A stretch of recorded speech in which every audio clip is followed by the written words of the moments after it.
কোথা থেকে এসেছেন সেটা আমাদেরকে একটু বলেন। ধন্যবাদ রাসেল ভাই। আমি ইফতেখার বলছি। আমি গুলশানেই থাকি। আর আমার ঘটনা আজকে নিজের ঘটনাই বলতে এসেছি আপনাদের কাছে। আচ্ছা, আমি আপনার সাথে অফ এয়ারে একটা বিরাট কনভারসেশন হয়েছিল আপনার সাথে, এবং আপনি সেখানে বলছিলেন যে আপনার নানান ধরনের প্রবলেম হয় এবং সেই প্রবলেম গুলো আপনাকে প্রতিনিয়ত ফেস করতে হয়। তো আপনি একটু বলুন তো যে কত সালে বা কতদিন আগে প্রথম আপনি টের পেলেন যে কোন একটা সমস্যা আছে আপনার? এটা 2002-এর এই অক্টোবরের দিকে আমি পড়ছিলাম। জি ঘটনাটা হচ্ছে এভাবে করে, আমি পড়ছিলাম, একটু রাতি হয়ে গেছিল, 1টা-1:30টার দিকে। জি জি হঠাৎ করে আমার রিডিং চেয়ার থেকে আমি একটু পিছনে ফিরেছি। হঠাৎ করে আমার বিছানার উপরে একটা লোক বসে আছে। হঠাৎ করে দেখি একটা লোক বসে আছে, একদম টাক মাথা, চুল দাড়ি কিছু নেই, একটু বয়স্কই।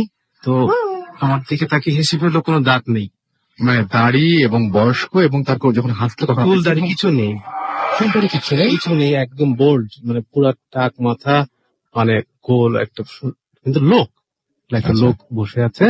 তো মানে অনেকেরই পরীক্ষা চলছে, অনেকে হয়তো রাত জেগে আজকেও পড়বেন এবং এখনো পড়ছেন, তাদের জন্য বলি যে আপনি এর আগে আপনার জীবনে কোনো অস্বাভাবিক কোনো কিছু ছিল না? তেমন কিছুই না, এটা স্বাভাবিক ব্যাপার স্যাপারই ছিল, সবসময় স্বাভাবিকভাবে চলছি, পড়েছি। এবং হঠাৎ করে আপনি আবিষ্কার করলেন যে আপনার ওদিনে হঠাৎ করে দেখলাম জিনিসটা, এবং হাসার সঙ্গে সঙ্গে যখন আপনি দেখলেন যে দাঁত নেই, তখন আপনি ভয় পেয়েছিলেন? তৎক্ষণাৎ আমি প্রচন্ড ভয় পেয়ে আমি সেন্সলেসই হয়ে গেলাম। কারণ সকালবেলা তখন আমি দেখলাম যে আমি চেয়ারের পাশে শুয়ে আছি আর কি, মেজাজটা পেয়েছিলাম। যেহেতু আমি একলা ছিলাম, যদিও বাসায় অনেক লোক ছিল, আমি একলাই পড়তাম, একলাই থাকতাম। আচ্ছা, তো ব্যাপারটা এই ভদ্রলোক যাকে আপনি দেখেছিলেন, সেই ভদ্রলোক কি আপনার পরিচিত? কখনো আমি এটা রিলেট করতে পারিনি। এখন আজকে আমি তো কল্পনা করতে পারি না যে কিরকম ছিল দেখতে। কারো আত্মীয়দের সাথে বা কারো চেনা মুখের সাথে কখনো মিল খায় নাই। আচ্ছা, এটাই আর কি। প্রথমে ভয় পাওয়ার ঘটনাটা হচ্ছে, সবচেয়ে ভয় পাওয়ার ঘটনা হচ্ছে এটা। এরপর থেকে শুরু হয় হচ্ছে আমার সমস্যা। আর সমস্যাগুলো কেমন? সমস্যা শুরু হয়, তারপর থেকে দুঃস্বপ্ন দেখা শুরু করি। অবশ্যই অনেক দুঃস্বপ্ন দেখতাম। স্বপ্নগুলোর মধ্যে একটা উল্লেখযোগ্য আপনার সাথে যেটা শেয়ার করেছি ভাইয়া, যেটা যে আমি স্বপ্ন দেখতাম, সাধারণত এটা বেশি দেখতাম, একটা জায়গায় আমাকে বলি দেওয়া হচ্ছে, হ্যাঁ, একটা বেদিতে শুয়ে বলি দেওয়া হচ্ছে, এবং তার সামনে একটা মূর্তি মতো কিন্তু জীবন্ত, হ্যাঁ, অনেক অনেক শ্যাডোর মতো। তো এটা দেখে চিৎকার করতাম, তারপর আস্তে আস্তে করে অসুস্থ হয়ে যাই। এভাবে করেই আর কি আগাতে থাকে আর কি। এই আচ্ছা, এবং অসুস্থতা আপনার কি ধরনের ছিল? এবং অসুস্থতা হচ্ছে ভয়াবহ টাইপের। আমি এখনো খুব বেশি একটা সুস্থ নয়, বাট প্রথম থেকে যেরকম প্রথম সাধারণত জ্বর আসতো, আবার একটা ভয়াবহ সমস্যা হলো 2006-এ আমি আমার চোখের ভীষণ প্রবলেম হলো, আমার আই ভিশনের খুব প্রবলেম হলো, যে আমি মাঝে মাঝে চোখে দেখতে পারতাম না। চোখে দেখতে পেতেন? একদমই দেখতে। এটা কি হঠাৎ করে একদিন? এটা হঠাৎ করে একদম, একটা বিশ্বকাপ খেলা হচ্ছিল, আমি আমার মা দেখছিলাম। খেলা দেখতে দেখতে আমি বলছি যে আমার কোনো লাইট নাই কেন হঠাৎ করে, কারণ আমার ব্যাকআপ লাইট সুইচ কিছু চলছে না কেন, না? কিন্তু হঠাৎ করে আমার বলছে, বাবু তো চলছে, তো খেলার শব্দ শুনতে পাচ্ছি। তখন আমি বুঝলাম যে না, আমি চোখে দেখতে পাচ্ছি না। তো এটা একটা ডিজিজ হয়ে গেল এরকম। আচ্ছা, তো এখানকার কোন ডাক্তার কিন্তু আসলে মানে কোন রকমই কোনো এক্সপ্লেনেশন দিতে পারে নাই। আমাদের দেশে অনেক বড় বড় ডাক্তার আমাকে দেখেছেন, আর বাইরেও আমি গিয়েছি, এই কারণেই গিয়েছিলাম। ডাক্তার বেসিক্যালি আপনাকে কি বললো? ডাক্তার আমি নাম মানে কয়েকজনকে দেখেছেন? অনেক ডাক্তার বসেছিল আমাদের এখানে, একজন বড় একটা হসপিটালে। আমি আমার জন্য বোর্ডও বসেছিল, এখনো একটা বোর্ড কাজ করে। তো সেটা না, আমার চোখে যে প্রবলেমটার জন্য একটা বড় ডাক্তার বললেন যে আমি 6 মাসের মধ্যে আমি আর দেখতে পাবো না। আমার গ্লুকোমা টাইপের এরকম একটা ডিজিজ হয়েছিল, তিনি বলেছিলেন আর কি। বাট পরবর্তীতে বোর্ড বললো যে না, এটা হচ্ছে না, এরকম না, চোখে প্রবলেম না, হয়তো চোখে যে ভিতরে যে একটা অপটিক্যাল লোব আছে, সেখানে আমার কিছু কিছু সময় ফ্লুইড আসতো না। এটা অদ্ভুত প্রকারের একটা সমস্যা ছিল আর কি। এটা আসলে ঠিক হয়ে গেল আর কি, এরকম। বাট আমি এখনো কিছু কিছু সমস্যার মধ্যে ভুগছি। যেমন গত বছর একটা বড় সড়ো একটা অসুখ হয়ে গেল, মেনিনজাইটিস হয়ে গেছে। আচ্ছা, এখন কি আপনি কিছু দেখেন? আমি দেখি এখন আর দেখতে দেখতে কোনো কিছুই আমার আর কিছু মনে হয় না, উল্টো কিছু মনে এখন হয় অনেক কিছু সহ্য হয়ে গেছে। ক্ষমতা ভাবনা হয়ে গেছে। আমি বুঝতে পারছি কোন সমস্যা আছে, হুম হুম। যেটা আসলে আপনার সাথে আজকে শেয়ার করা হয়নি। যেমন আমি 6 তলা উঠে অনেকক্ষণ দাঁড়িয়েছিলাম, হুম হুম। আপনার এখানে লিফট নেই, হুম তো হুম। ভয়ঙ্কর অবস্থা। আমার কাছে 6 তলা ওখানে দাঁড়িয়েছি, কোন সমস্যা আছে কিনা আমি বলতে পারি না, দিন আছে কিনা ভূত আছে বুঝতে পারি না, না আমি বুঝতে পারি সমস্যা আছে এরকম। তবে আমাকে এর জন্য অনেক মূল্য দিতে হচ্ছে আর কি, অনেক অনেক কিছুই আর কি সাফার করতে হচ্ছে। আমার পরিবারও সাফার করে, যেমন আপনাকে যেটা বললাম, আমার ওয়াইফও খুবই মাঝে মধ্যেই দেখেন সে, হুম হুম। আজকেও সে আসতে বলার সময় সে বলছে যে সাবধানে এসো, মানে সেও ভয় পেল। আপনার সাথে যখন কথা হলো গত সপ্তাহে, তখনও খুব প্রচন্ড ভয় পেল। তাকে হসপিটালে নিয়ে যাওয়া লাগলো শেষমেশ, এরকম যে তাকে খুব বোবায় ধরার মতো আর কি বলে। ওকে, থ্যাংক ইউ সো মাচ। আমরা অনেক পরবর্তী ধন্যবাদ, একটা অনেক ঘটনায় যাবো এবং একটা লম্বা ঘটনা আমরা বলবো। তার আগে একটু বলে নেই যে লাইফে মানে কোন সময় আপনি এটা বিশ্বাস করতেই পারেন বা নাই করতে পারেন, it's up to you, but যে কোনো সময় যে কোনো দিন আপনি হঠাৎ করে এমন কিছু একটা সম্মুখীন হতে পারেন বা এমন কিছু একটা এক্সপিরিয়েন্স নিতে পারেন যেটা আপনার পুরো লাইফে পুরো চিন্তা ভাবনা বিশ্বাসকে নাড়িয়ে দিতে পারে। আমি বলছি না যে আপনাকে এই জন্য বিশ্বাস করতে হবে, আমি বলছি না এই জন্য আপনাকে অবিশ্বাস করতে হবে, যে কোনো দিন ঘটতে পারে। এবং এটা যখন ঘটে তখন ঠিক মানে এমন একটা সময় হয়, এটা হরর ফিল্মের মতো অনেকটা। ওই ওই ওই ওই ফর্মুলাটাই কিন্তু আসলে মেনটেন করা হয় হরর ফিল্ম মেকিং এর সময়। যেই মুহূর্তে আপনি একেবারে ভয় না পাওয়ার জন্য প্রস্তুত, সেই মুহূর্তেই ভয়। সো এটাই হচ্ছে ব্যাপার। এখন আমরা চলে যাব আরো একটা ঘটনা, একটু লম্বা ঘটনা, জাস্ট একটু মন দিয়ে শুনুন। অলিভ, শুনে থ্যাংক ইউ রাসেল ভাই। সবার সামনে আবার হাজির হলাম। তো রাসেল ভাই, মেইনলি আমি নিজেই আজকে কেন এই ভয় পাচ্ছি। আচ্ছা, আমি একটা জিনিস বলবো, বলবো সেটা হচ্ছে যে একজন আলিফ হচ্ছে একজন ডাক্তার, একজন ডক্টর এসেছেন ফার্স্ট টাইম তার পেশেন্টের ঘটনা নিয়ে, রাইট? জি এবং ট্রিটমেন্টের মাঝখানে হঠাৎ করেই ভূতের সময় প্রসঙ্গ ওঠে, কারণ সে সময় আমি ফোন দিয়েছিলাম ইনভাইট করার জন্য আজকের এই এপিসোডে, এবং সেই সময় কথা প্রসঙ্গে সে একটা অ্যাকচুয়ালি ঘটনা আপনাকে বলে। জি রাসেল ভাই, অ্যাকচুয়ালি আমি ওনার সাথে কনসাল্ট করছিলাম, কথা বলছিলাম যে কি কি ট্রিটমেন্ট করবো। হুম হুম। তেমন সময় আপনার ফোন আসছে।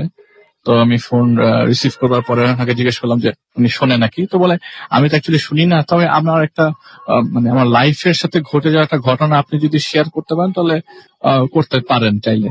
তো আমি বললাম যে কি আপনি একটু বলবেন। তো ওনার ঘটনাটা বিশাল, অনেক বড়। এবং উনি তো বলছিলেন যে মানে ঘটনাটা এত উদ্ভট, এটা কি বলা যাবে কিনা, হ্যাঁ, এরকম বলছে কিছু। আমাকে আমাকে যে বলছে বারবার যে আচ্ছা ভাইয়া, আমার তো ঘটনাটা একটু মানে উদ্ভট টাইপের, এটা আজকে রাসেল ভাই মানে আপনি যার কাছে বলবেন সে কি একসেপ্ট করবে নাকি, বা এটা রেডিওতে বলা সম্ভব কিনা। রাইট, আমরা চলে যাবো ঘটনায়, তবে তার আগে বলি ঘটনাটা উদ্ভট মানে এই না যে ঘটনাটা ভয় না। চলুন ঘটনাটা শুনুন। যে রাসেল ভাই, যে মহিলার কথা বলছিলাম, তো উনি আমার পেশেন্ট, নাম হচ্ছে সাবেরা চৌধুরী, মুক্তি ডাক নাম আর কি। তো ঘটনাটা উনি যেভাবে শুরু করেন যে 1998 সালে ওনার সাথে ঘটনাটা ঘটে। তো ঘটনাটা 98 এর না, ওনারা থাকতেন কুমিল্লার বিজয়নগরে। তো ওই সময় ওনাদের বাসাতে থাকা অবস্থায় প্রায় 2 বছর যাবত উনি একটা জিনিসের সম্মুখীন হতে থাকে, সেটি হচ্ছে আপনার উনি প্রায় সময় খুব বিদঘুটে স্বপ্ন দেখতেন। যেমন স্বপ্নের মধ্যে ওনার সাথে কেউ কথা বলছে, বা উনি স্বপ্নের মধ্যে মনে হচ্ছে যে জেগে আছে। তো ওই জাগ্রত অবস্থায় দেখছে যে বিছানার উপরে প্রায় 30-40 জন মানুষ একসাথে জড়সড়ো হয়ে বসে আছে, সবাই ওনার দিকে তাকিয়ে আছে। এরকম স্বপ্ন শুধু একদিন 2 দিন না রাসেল ভাই, এরকম স্বপ্ন উনি দেখতো প্রায় 2 বছর যাবত। তো অ্যাকচুয়ালি যখনই উনি ঘটনাগুলো কাউকে বলতে যেত, বা ঘটনাটা মার সাথে শেয়ার করবে, এক বাবার এক মেয়ে, তো শেয়ার করতে যাওয়ার সময় তার মুখ দিয়ে কোনো কথা বেরোতো না, বা বলতে গেলে উনি কোনো না কোনো কারণে হয়তো ভুলে যেত, বা বলতে গেলে বলতে পারতো না, অন্য কোনো কাজে ব্যস্ত হয়ে যেত।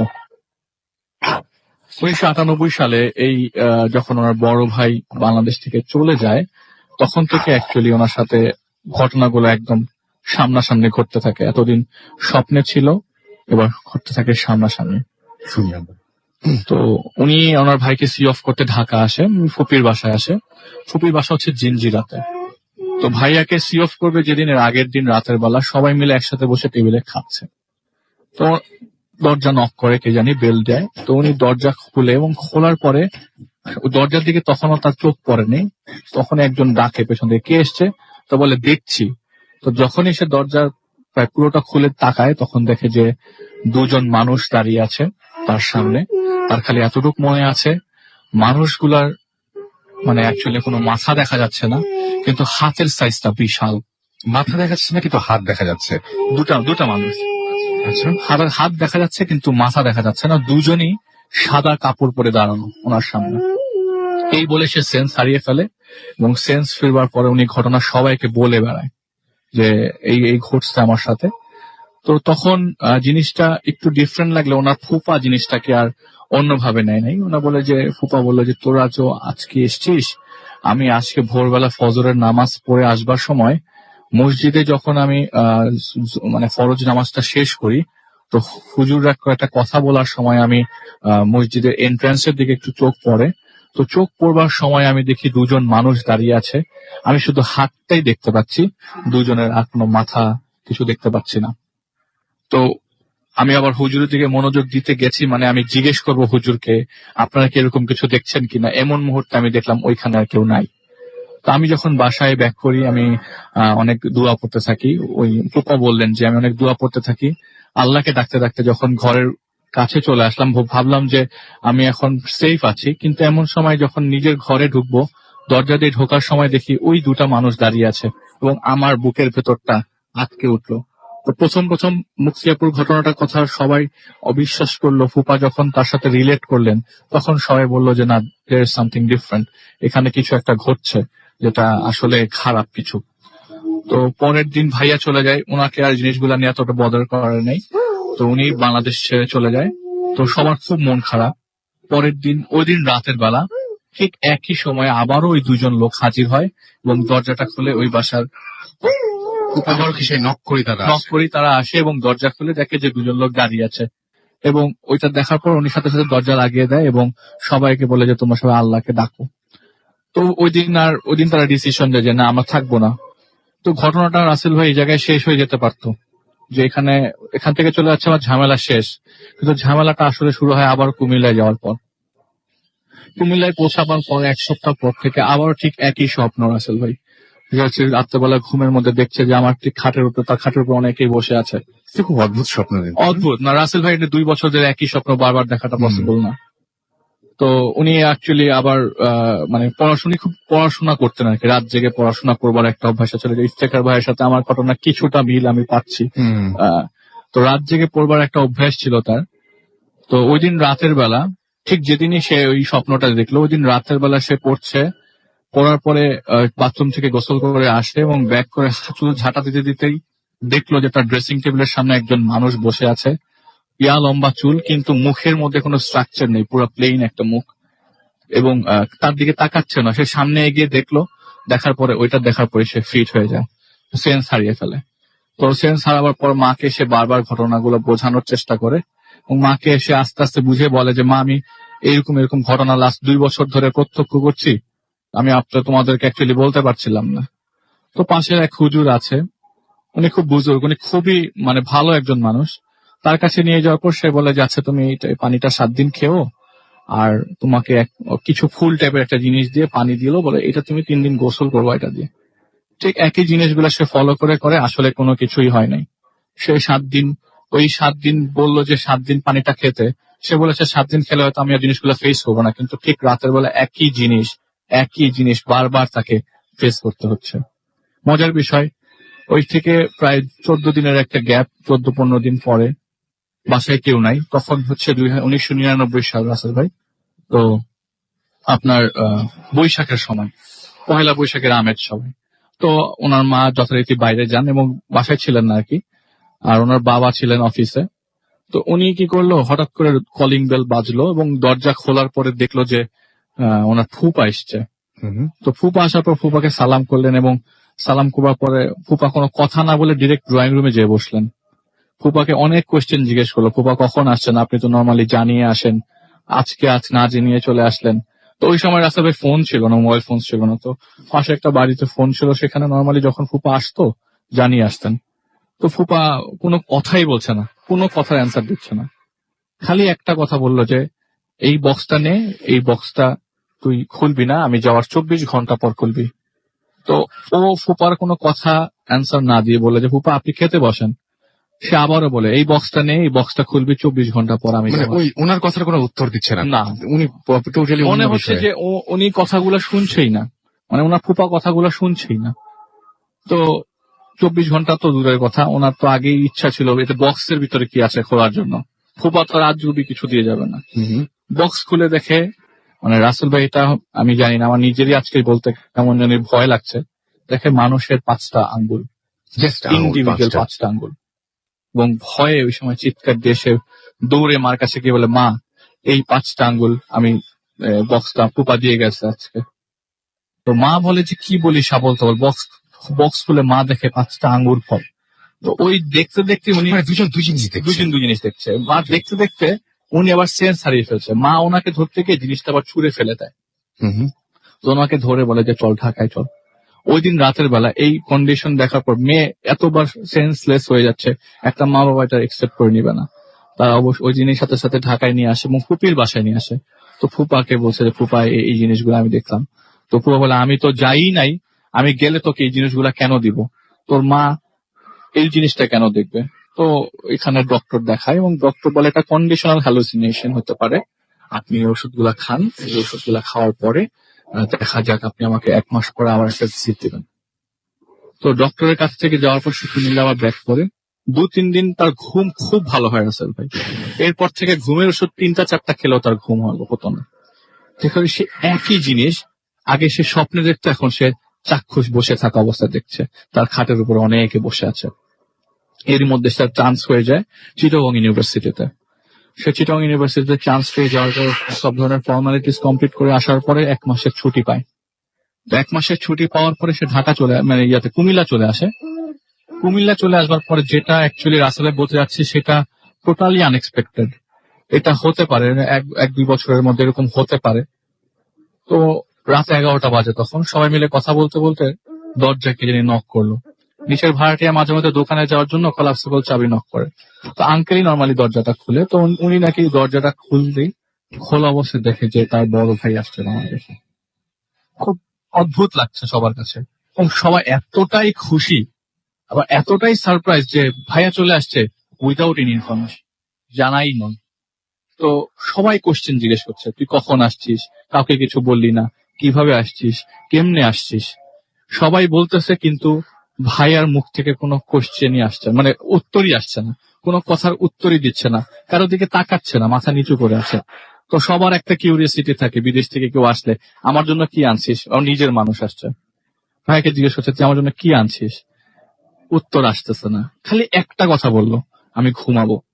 তো মা ভাবলেন যে হয়তো কোনো একটা ঝামেলা হয়েছে ইউএসএতে, নইলে এরকম ভাবে সে কথা বলার না বলার মতো মানুষ না। বলে যে ঠিক আছে তুই আমাদের রুমে ঘুমা, আমাদের রুমে আমি তোকে জায়গা করে দিচ্ছি, মুক্তি ড্রয়িং রুম। তো সব যথারীতি সবাই ঘুমিয়ে পড়লো। ওই দিন রাতের বেলা মুক্তি একই জিনিস দেখে, এবার ড্রয়িং রুমে দেখছে অনেকগুলো মানুষ বসে আছে। আমি আপনাকে রাসেল ভাই একটু ফাস্ট বলার কারণে বলি নাই, ড্রয়িং রুমে একই মানুষ সবাই বসে আছে, 20-25 জন ড্রয়িং রুমে, এবং ওর সামনে পানি খেতে উঠে রাত্রেবেলা। ওই মুহূর্তে কিন্তু ওই যে মা বাবার রুমে কিন্তু ভাইয়া ঘুমিয়েছিল, তো দরজা লাগানো।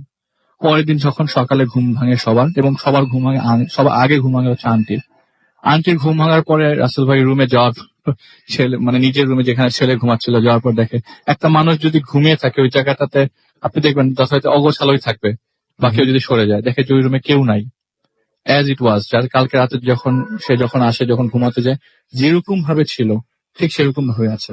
কেমন একটা অদ্ভুত মানে ঘটনা ঘটছে তাদের সবার সাথে।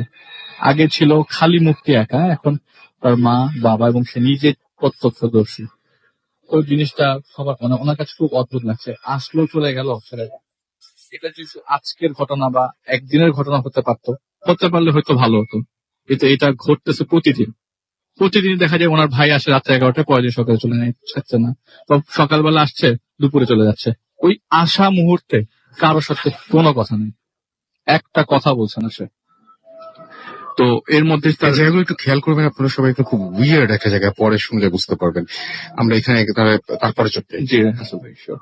তো এর মধ্যে উনি চিটাগং ইউনিভার্সিটিতে চলে আসে, তার তো ওই জায়গায় ক্লাস শুরু হয়ে গেছে।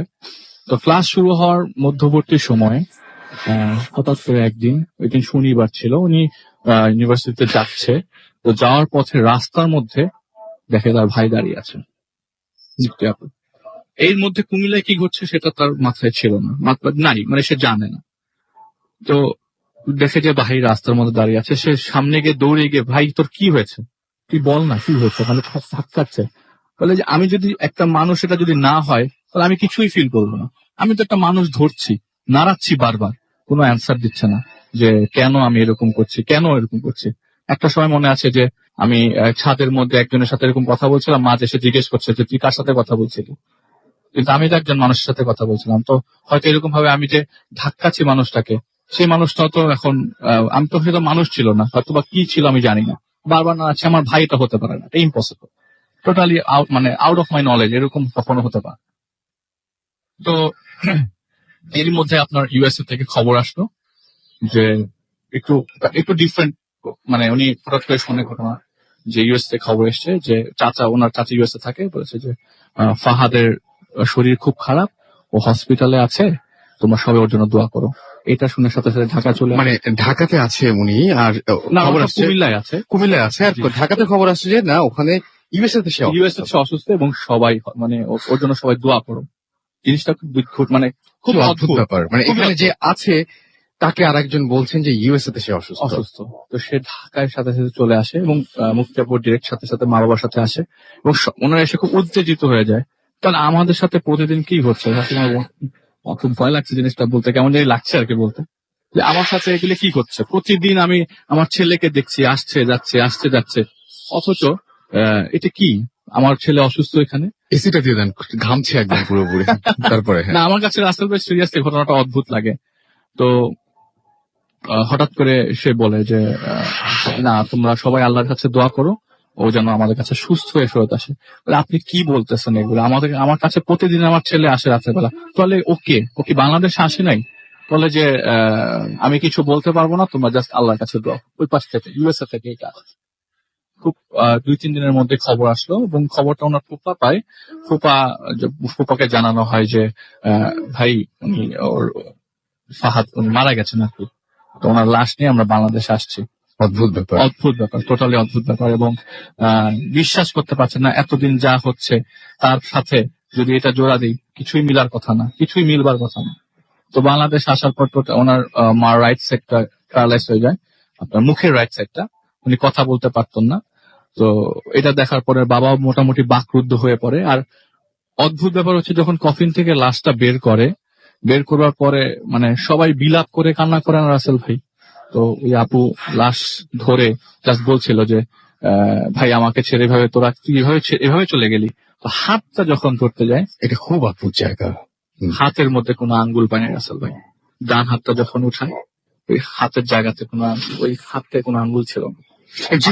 যেটা মানে এটা ক্লুই বলবো, যেটা অনেক দিন থেকেই সে এরকম এটা ক্লিয়ার আসছে। আসছিল কি, এটা কি সেটাই সেই মানে সে মিলাতে পারে, চাইলে মিলাতে পারে। যে না, আমি তো ফুপাতো একদিন এরকম Right. কিছু একটা পেয়েছিলাম, ফুপাতো ছিল না, ফুপাতো বলে আমি ছিলাম না, তাহলে আসলে এই জিনিসগুলো কি ঘটেছিল আমাদের সাথে।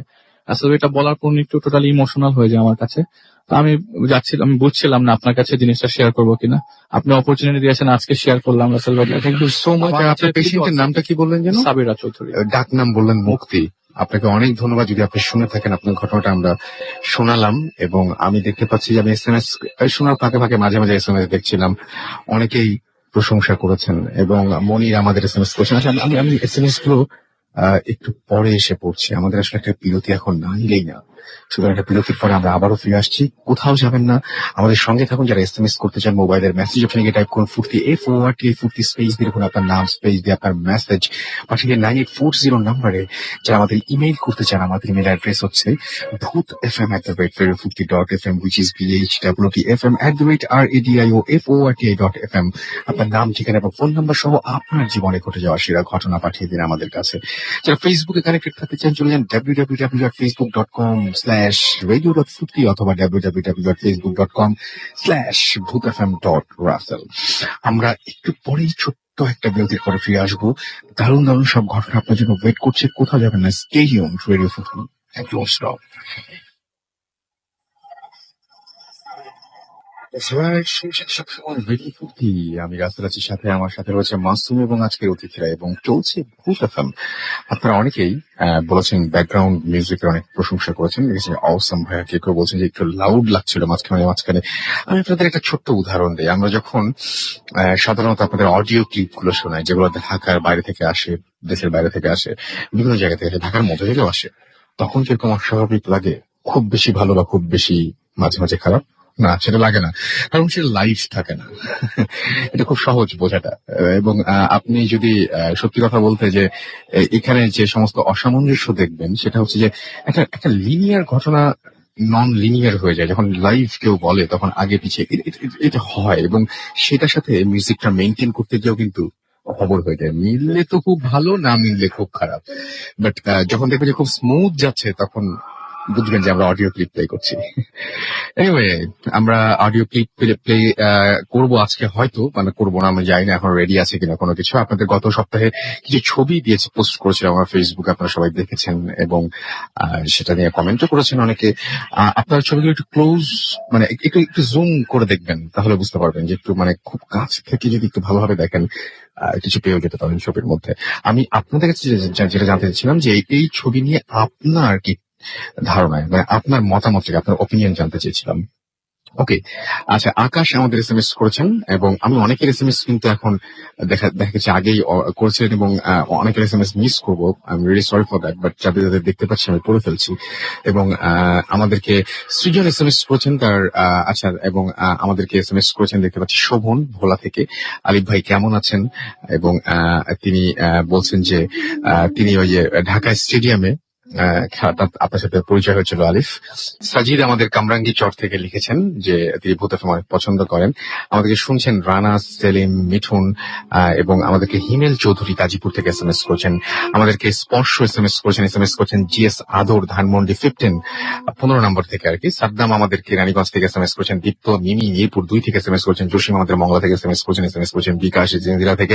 ইমা আমাদের এসএমএস করেছেন, এবং সেকেন্ড স্টোরিটার অনেক প্রশংসা করেছেন। তানিয়া আহনাফ আমাদের এসএমএস করেছেন, এবং তিনি মোহাম্মদপুর থেকে এসএমএস করেছেন। ফার্স্ট স্টোরিটা তার কাছে অনেক বেশি ভালো লাগছে। ইলিয়াস আমাদের মুক্তাগাছা থেকে এসএমএস করেছেন।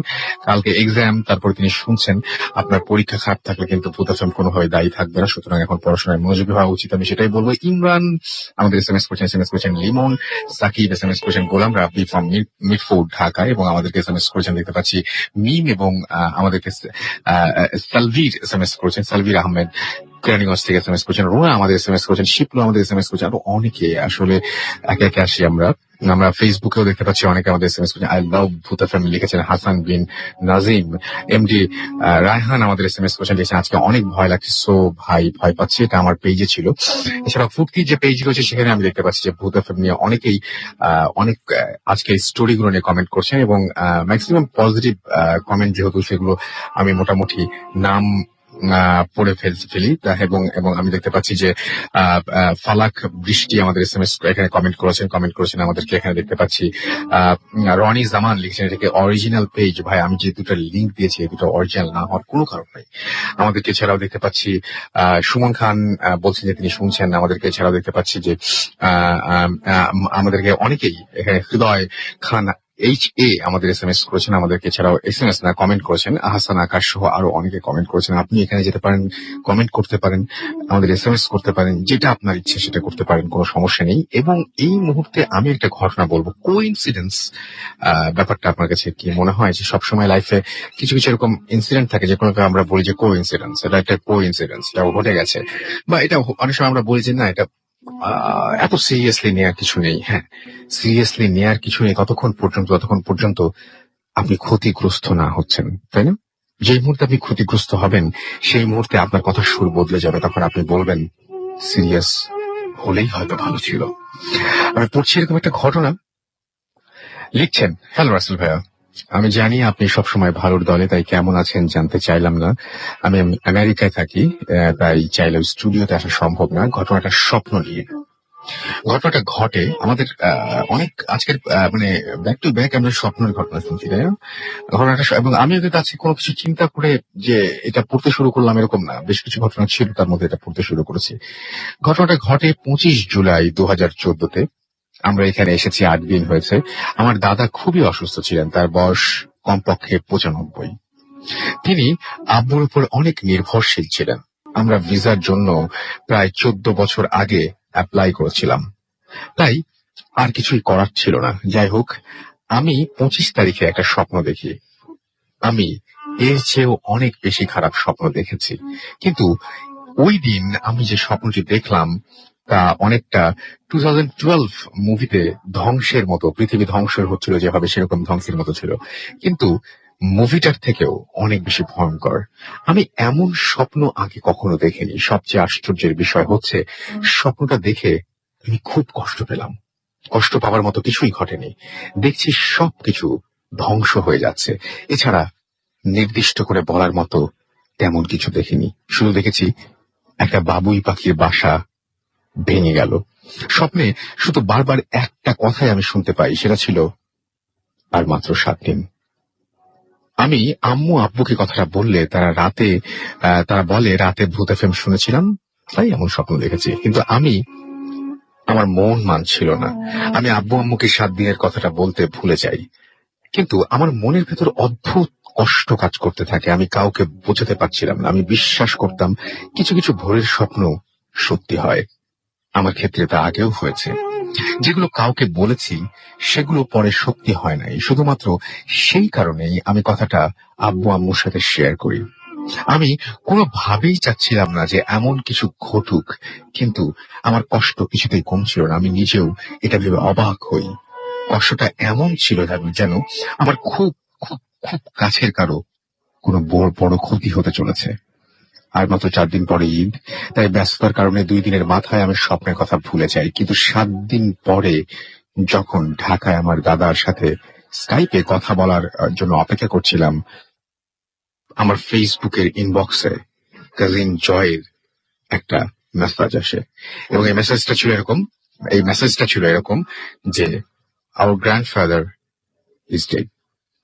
মেসেজটা আসে 8:55 এবং 8:55 এবং আর 9টাতে আমার দাদুর সাথে স্কাইপে কথা বলার কথা ছিল, এবং ঈদের 2 দিন পরে আমার দাদা মারা যান। জয় খুব দুষ্টু ছিল, ও দুষ্টুমি করে, এমন মেসেজ দিতে পারে আমি জানতাম। আমি যখন মেসেজটা পাই, আব্বু আম্মু খাচ্ছিলেন, আমি মেসেজটা পড়তেই চোখে পানি চলে আসে, এবং চোখে পানি চলে আসে। আর সাথে সাথে আমি তাদের সাথে সাথে তাদের কিছু বলি না, এবং দৌড়ে ঘরে চলে যাই।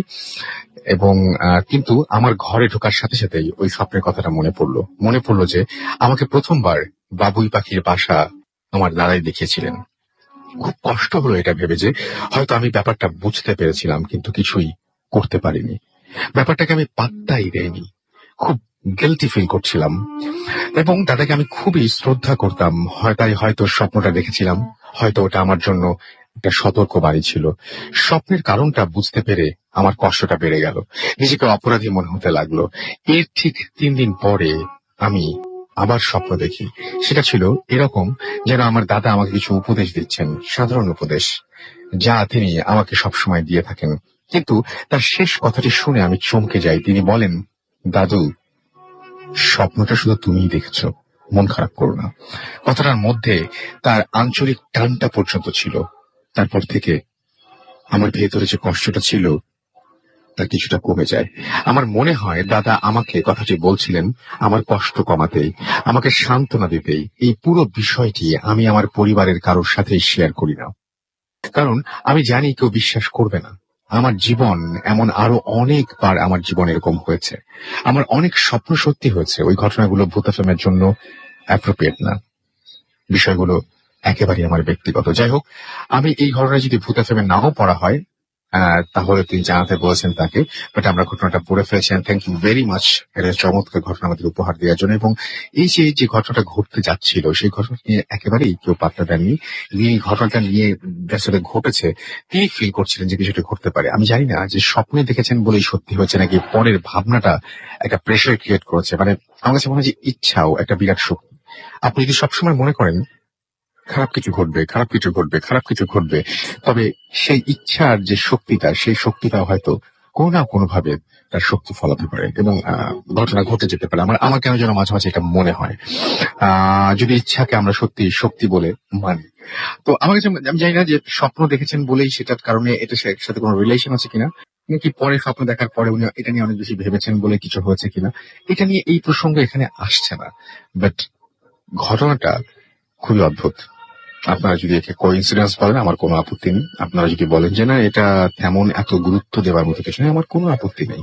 আপনারা যদি ভয় পেয়ে থাকেন তাহলেও আমার আপত্তি নেই, আপনারা যদি বলেন যে না ভয় পেয়েছি মানে না পেয়ে থাকেন তাহলে অবশ্যই একটা আপত্তি আছে। অনেক কষ্ট করেছি আমরা, বাট সেটা বিফলে যাবে আর কি। এনিওয়েজ, আমরা দেখতে পাচ্ছি বেশ কিছু SMS আসছে। ইভা, তারপরে আমাদেরকে পূর্ণিমা, তারপরে উপমা, সবাই SMS করছেন এবং ভূত FM নিয়ে তারা নিয়মিত ভূত FM এর দর্শক। ও মাই গড, আপনারা দর্শক কেন? নাবিল মগবাজার থেকে আমাদের SMS করেছেন, ঘটনাগুলো খুব তার কাছে ভালো লেগেছে। আমাদেরকে এছাড়াও আতিক SMS করেছেন চরফেশন থেকে। এছাড়া আমাদেরকে প্রিয়াঙ্কা কেরানীগঞ্জ থেকে SMS করেছেন। সাইদ আখি, আমাদের সৈয়দ আখি হবে, আমাদেরকে SMS করেছেন নারায়ণগঞ্জ থেকে। আমাদেরকে SMS করেছেন আকাশ এবং অসীম সিলেট থেকে, দুজন মিলে তারা শুনছেন। মনির আমাদের কোনাপাড়া থেকে SMS করেছেন। আলামিন আমাদের SMS করেছেন। এছাড়াও আমাদেরকে সিথি SMS করেছেন মহাখালী থেকে। আমাদেরকে নুরুল রাজশাহী থেকে SMS করেছেন।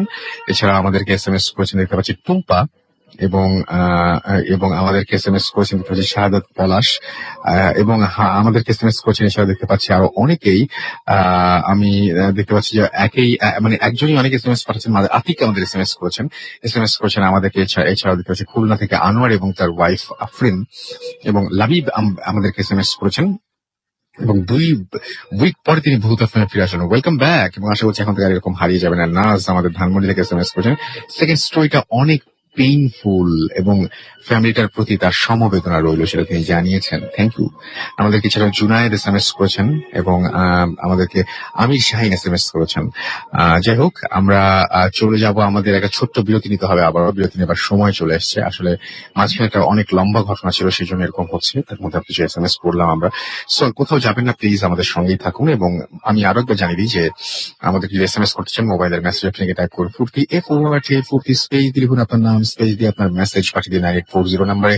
আমাদের ইমেল করতে চাইলে আপনি চলে যান,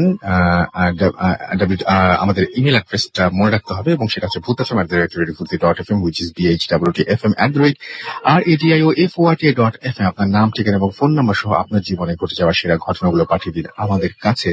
ফেসবুকে কানেক্টেড থাকতে চাইলে চলে যান www.facebook.com/radio.futti অথবা www.facebook.com/bhutfm.russell। ছোট্ট বিরতিতে যাচ্ছি, ফিরে আসছি একটু পরে। কোথাও যাবেন না, stay tuned radio Foorti and don't stop ফুর্তি।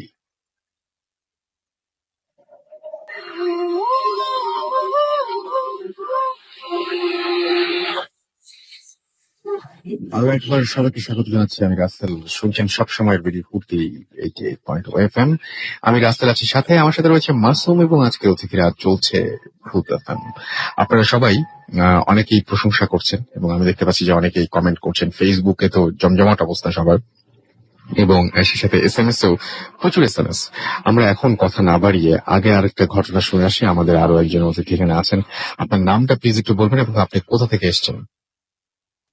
আসসালামু আলাইকুম, আমার নাম মুনির। আমি আমার বাড়ি বরিশাল, আমি ছেলে দুবাইতে থাকি। তো আপনি এর আগে একবার এসেছিলেন, আজকে সেকেন্ড টাইম আপনি এখানে আসছেন, রাইট? এবং আপনার যে ঘটনাটা, সেই ঘটনাটা একটু আমাদের বলবেন। তবে একটা জিনিস, যে এই ঘটনাটা খুব অদ্ভুত, কিন্তু আপনি আমাকে অফ এয়ারও বারবার করে বলছিলেন যে ঘটনাটা সত্যি। আপনি কিভাবে শিওর হলেন যে এই ঘটনাটা সত্যি? কারণ এটা আমি যে মামার কথা বলছি, আমার মার কাজিন, মামা আমাকে নিজে এই কথাটা বলছে, এই ঘটনাটা সে নিজে বলছে আমাকে। আচ্ছা, এই ঘটনাটা সে নিজে বলেছেন এবং আপনার মামার উপর বিশ্বাস আছে আপনার? জি, কারণ কোন মানুষ নিজের ব্যাপারে মিথ্যা কথা বলতে পারে, এটা আমার বিশ্বাস। এবং মোটামুটি সেই ঘটনা যে ঘটেছিল, এটাকে আপনাদের পরিবারের সবাই জানেন এই ব্যাপারটা? সবাই জানে, সবাই জানেন। আচ্ছা, গ্রামবাসীও জানেন? গ্রামবাসীও জানে, বিশেষ করে আমার মামার দিকের যারা সবাই জানে এটা। আমার মা, আমার মামারা, অন্যান্য মামা, সেই ফ্যামিলির কথাই বলছি। সবাই জানেন। ওকে, কি ঘটেছিল একটু আমাকে বলেন তো। এটা আমাদের গ্রাম থেকে 2-3টা গ্রাম পরের একটা গ্রামে আমার মার খালা বাড়ি ছেলে। তো খালার ছেলে, এটা মার কাজিন। তো আমি বেড়াতে গেছিলাম সেখানে এসে, তো মামা আমাকে ও রাত্রেবেলা আমাকে ঘটনাটা বললো। তো মামার নামটা আমি বলতে চাই না। মামা আমাকে বললো যে মামা আমার খুব জ্বর ছিল। তো আমি সামনের বারান্দায় একটা কাঠের ঘর ছিল, তো সেখানে মামাকে আমার নানু শোয়াই রাখছিল। তো প্রচন্ড জ্বর ছিল তখনকার দিনে, তো অনেকদিন আগের ঘটনা। জ্বর মাপার তো কোনো যন্ত্র ছিল না, বাট প্রচন্ড জ্বর ছিল। নানু ছিল পাকের ঘরে, ওই তার জন্য রুটি বানাইতেছিল এরকম কিছু। তো অনেকক্ষণ পরে আমার নানু খেয়াল করলো যে ওই মামার আর কোনো কান্নাকাটি বা কোনো শব্দ পাইতেছে না। তো মামার নাম ধরে ডাকতে ডাকতে উনি ওই পাকের ঘর থেকে সামনের বারান্দা আসলো।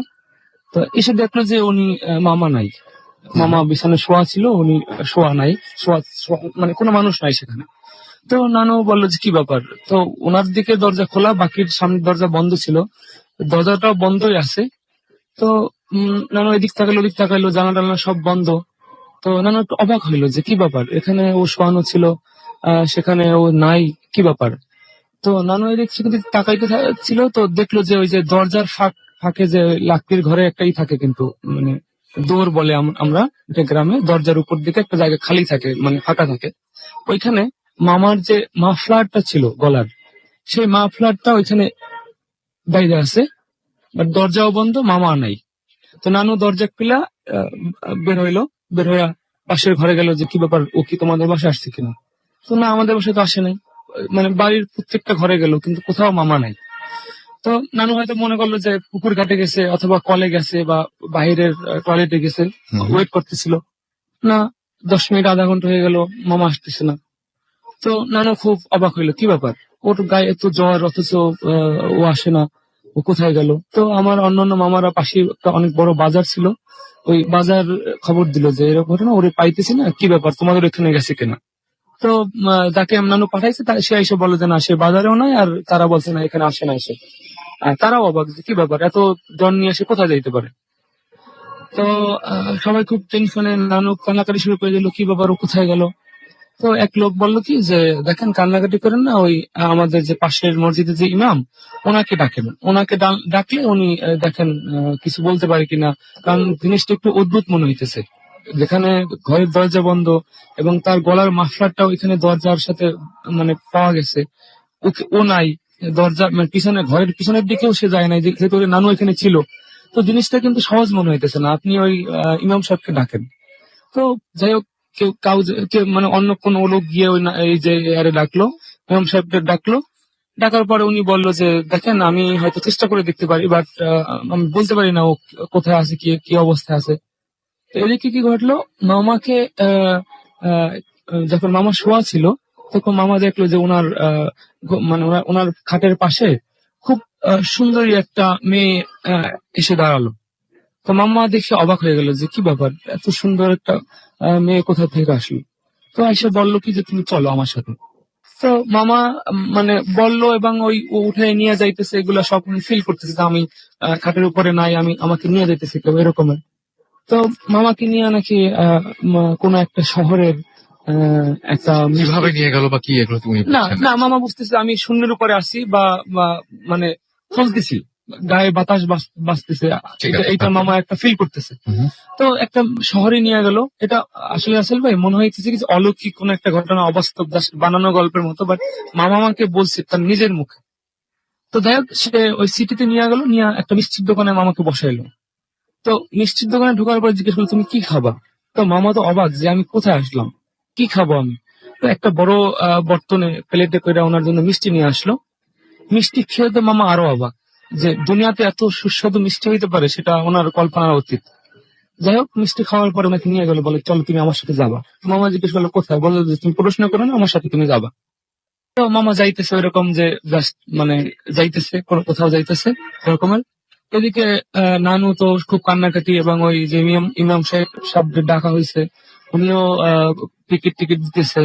উনি পানি পড়া দিয়ে ঘরের চারপাশে ইয়ে করলো, তারপর কি মানে তাবিজ টাবিজ লেখলো, কি এইসব করলো, বালি পড়লো, বালি পড়ে বাড়িতে ছিটাইতেছে, এরকম অবস্থা। তো মামাকে ওই মেয়েটা নিয়ে গেল, এটা জিন জিন হবে সম্ভবত, আমি আমার যতটুকু মনে হইতেছে এখন পর্যন্ত ঘটনায়। তো ওই ওর শহরে নিয়ে গেল, ওর যে স্থানে থাকে ওই মেয়েটা, সেখানে নিয়ে গেল। নিয়ে গিয়ে ও মামাকে এক জায়গায় দাঁড় করায় বলে যে তুমি এখানে দাঁড়াও, আমি একটু কথা বলে আসি। তো উনি কয়েকটা মেয়ে দূরে দাঁড়ানো ছিল, ওখানে কথা বলতেছিল। তো মামা দূর থেকে দেখতেছে এবং একটু একটু মানে শুনতেছে যে হ্যাঁ তুমি যে ওকে নিয়ে আসছো এটা তো মানুষ, ও তো আমাদের রিলেটেড জিন তো না, তুমি কেন নিয়ে আসছো? তো মানে বলছে, ওনারা ওনাকে নিয়ে কথা বলছে এবং বলছে যে অন্য একটা জায়গার মানুষ কেন, হ্যাঁ, মানে মানুষ সে কেন এই জায়গায় নিয়ে আসা মানুষ হবে? কেন তুমি এখানে নিয়ে আসছো? তো তুমি তো তোমার আব্বার সামনে ওরে প্রেজেন্ট করতে পারবা না। তো তারপরে বলছে কি ঠিক হলো? আছে, হ্যাঁ ঠিক আছে, আমি আমি তাহলে কি করবো? এদিকে যে ইমাম সাহেব যে ওই যে ফিকির দিতেছিল, যেটা মানে ওই ফিকির এবং বা ওদিকে বাবার চাপ, এই কারণে এটা অনেক রাত্রের ঘটনা, অনেক মানে 2-3 ঘন্টা বসে এটা মানে এই হইতেছিল। পরে ওই যে ইমাম সাহেবের ফিকির প্লাস ওই যে বাবার কাছে নিতে পারবে না, তো মেয়েটা বাধ্য হয়ে আবার মামাকে নিয়ে আসছে, ফেরত নিয়ে আসছে। তো এটা ভোর রাতের ঘটনা। তো মামাকে নাকি ওই যে তাদের বাড়ির পাশের একটা গাব গাছ বলি আমরা, গাব গাছের মগ ডালে আইনা ওনাকে বসাইছে। তো এদিকে তো বাড়ির সব জায়গা খোঁজা শেষ যে ও কোথায় গেল। হঠাৎ করে কিছু মানুষ দেখে যে ওই গাব গাছের মগ ডালে একটা লোক বসা। তো বললো যে ওই তো ও তো ওইখানে। তো মামা কোনোদিন মানে গাছে ওঠে না, এর ওঠার উনি উঠতে জানে না। যাই হোক সামা ওনাকে নিচে নামানো হলো। যখন ওনাকে টাচ করা হলো উনি সেন্সলেস হয়ে গেল। যখন ওনাকে ঘরে নিয়ে আসা হলো উনি সেন্সলেস। কিছুক্ষণ পরে আধা ঘন্টা 1 ঘন্টা পরে উনি ওনার হুঁশ হইলো। তখন উনি এই ঘটনাগুলো বলল যে আমি এরকম ছিলাম, এবং বাকি যে ঘটনাটা ওই যে নানুর যে ঘটনাটা নানু বুঝছেন, এটা উনি নানুর কাছ থেকে শুনছে। এ হলো আমার ঘটনা ছিল। অনেক ধন্যবাদ আপনাকে আলিফ। আমরা আবারও আপনার কাছে আসবো এবং আপনার পরবর্তী ঘটনাটা শুনবো। আগের ঘটনাটা অনেক প্রশংসা পেয়েছি, আমরা আশা করছি দ্বিতীয় ঘটনাটাও সেরকম ফাটাফাটি কিছু একটা হবে এবং প্রচন্ড ভয়ঙ্কর একটা কিছু শুনতে চাই আপনার কাছে। তারা এই SMS করবো। তামিম কিশোরগঞ্জ থেকে আমাদের SMS করেছেন এবং তিনি বলেছেন যে তিনি মিউজিকের অনেক প্রশংসা করেছেন। Thank you so much. আমাদেরকে ছাড়াও সাজিদ আখি SMS করেছেন এবং আজকে আচ্ছা, আমরা পরবর্তী ঘটনাতে একটা ফাটাফাটি আমরা মিউজিক করার চেষ্টা করছি ইনশাল্লাহ, এবং মাসুম প্রস্তুত আছে এখানে।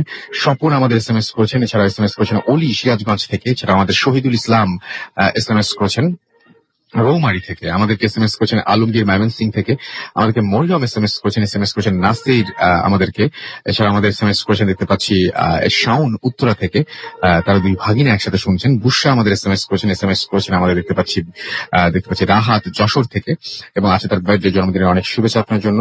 আমাদেরকে এছাড়াও SMS করেছেন জুনায়েদ এবং জুবায়ের, আমাদেরকে মানিক গভর্নমেন্ট সায়েন্স কলেজ থেকে SMS করেছেন, এবং আমাদেরকে SMS করেছেন মিম এবং জিম, তারা ময়মনসিং থেকে SMS করেছেন। সাদ্দাম আমাদের SMS করেছেন রাসেল, এছাড়াও ফাহিম আমাদের SMS করেছেন, রহিম আমাদেরকে SMS করেছেন, শর্মি গ্রিন রোড থেকে SMS করেছেন, সুপ্ত এবং তালা চট্টগ্রাম থেকে SMS করেছেন। আমাদেরকে এছাড়াও SMS করেছেন দেখতে পাচ্ছি এখানে আরো অনেকেই। তবে একটা মজার ব্যাপার হচ্ছে যে আমাদের ফুর্তি অ্যাপ যে কতদূর চলে গেছে এবং ভূত এফএম এখন যে অনলাইনে কত জায়গার মানুষ শুনে, আমার খুব ভালো লাগলো। নামটা হচ্ছে মামুন, এবং ফেসবুকে আপনারা দেখতে পারবেন www.facebook.com/radio.ফুর্তি। এখানে একজন কমেন্ট করেছেন, দারুণ হচ্ছে, আমি ইরাক থেকে শুনছি। থ্যাংক ইউ রাসেল ভাই, ইউ আর মোস্ট ওয়েলকাম। এবং আপনি এই মুহূর্তে যে আমাদের সঙ্গে আছেন এটা জানতে পেরে অনেক বেশি ভালো লাগছে, এবং আপনার ওখানে যদি কোনো ঘটনা থাকে আপনার কিংবা আপনার যাদের সাথে আছেন সেখানে, সে সমস্ত বাঙালি বা যাদের যে দেশে রয়েছেন সেই দেশের মানুষের যদি কোনো বন্ধু বান্ধব কারো যদি ঘটনা জানান, আপনি অবশ্যই আমাদেরকে লিখে পাঠাবেন। আমাদের অ্যাড্রেসটা জানাই আছে ভূতফম@radio.fm। আমাদেরকে এছাড়াও দেখতে পাচ্ছি আরো অনেকেই ছাদের উপরে SMS শুনছেন এরকম জানিয়েছেন। শোভন দত্ত আমাদের লিখেছেন ইন্ডিয়া থেকে শুনছি। Thank you so much. আপনারা অনেক দূর থেকে শুনছেন আমাদেরকে এবং বিভিন্ন জায়গা থেকে শুনছেন, এবং পৃথিবীর বিভিন্ন জায়গায় যে সমস্ত মানে অনেক এন্টারটেইন হওয়ার মতো মানে বা এন্টারটেনমেন্টের জন্য অনেক ধরনের চ্যানেল রয়েছে, অনেক কিছুই রয়েছে, তারপরেও ভূত এফএম বসে শুনছেন, এটা হচ্ছে অ্যামেজিং একটা ব্যাপার।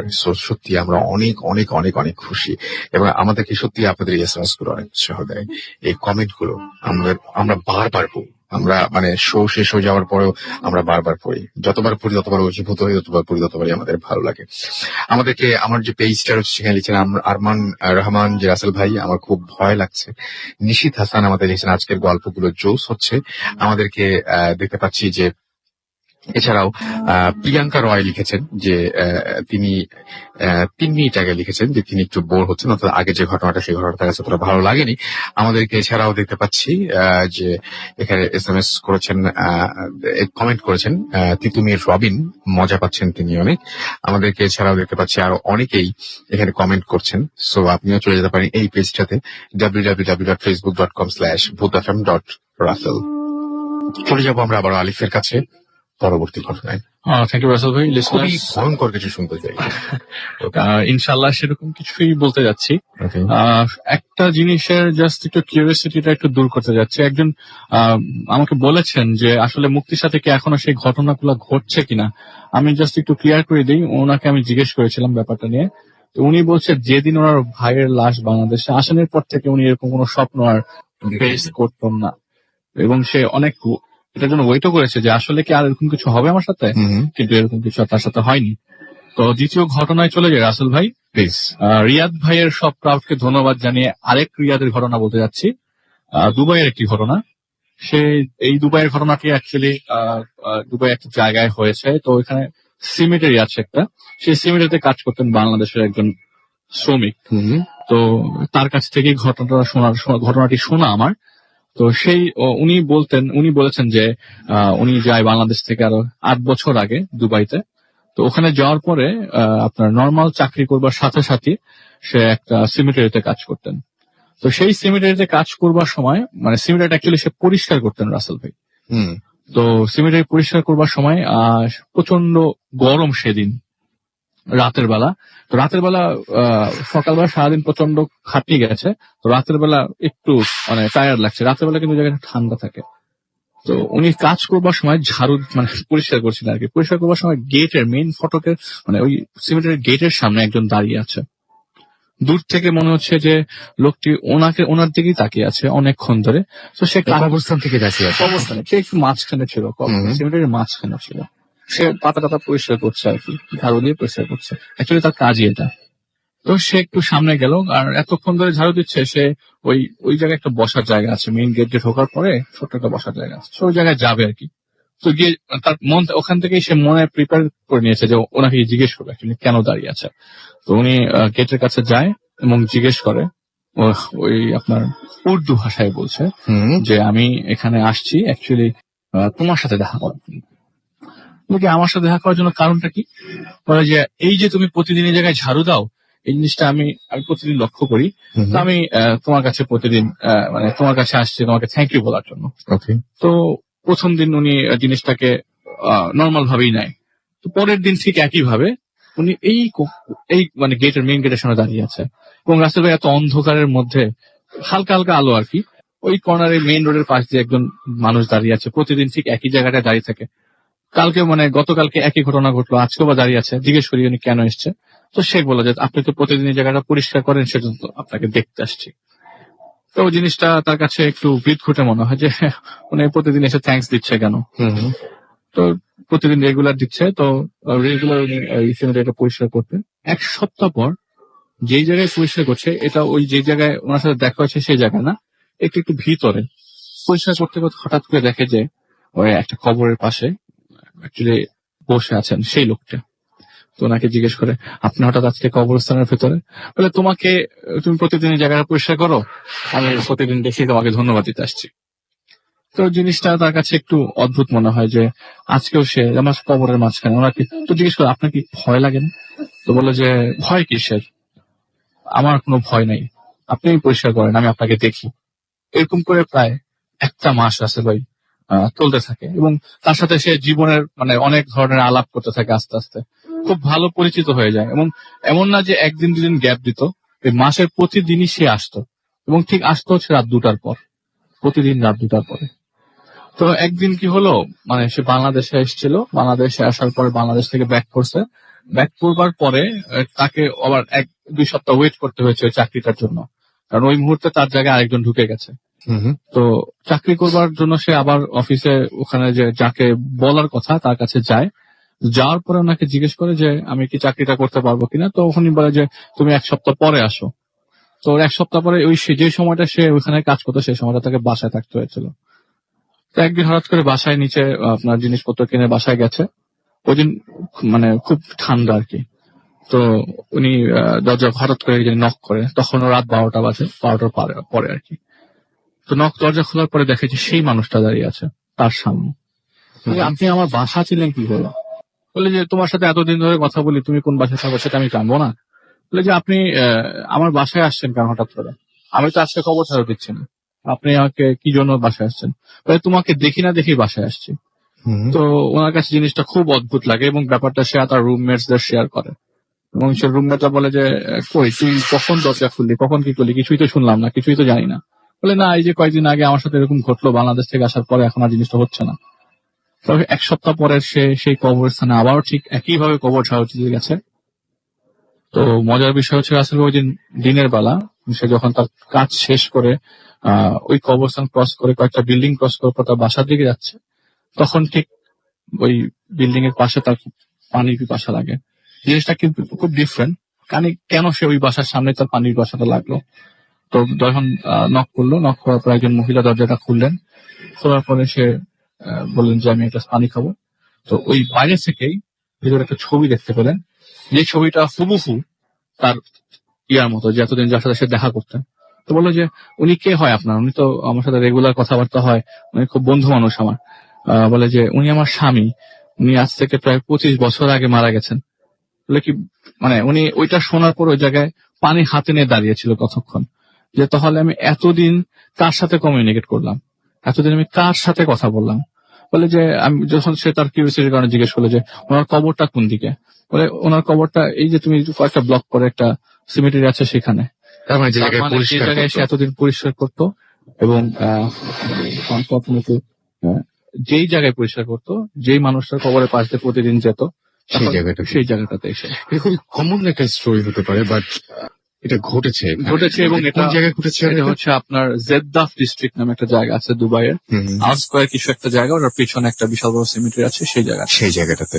সো এই হচ্ছে ঘটনা, এবং এই ঘটনাটা খুবই অদ্ভুত। আমি মানে একটা ঘটনা আসলেই মানে পড়তে চাচ্ছিলাম, জানি না পড়তে পারবো কিনা, কিছু SMS করি তার চাইতে।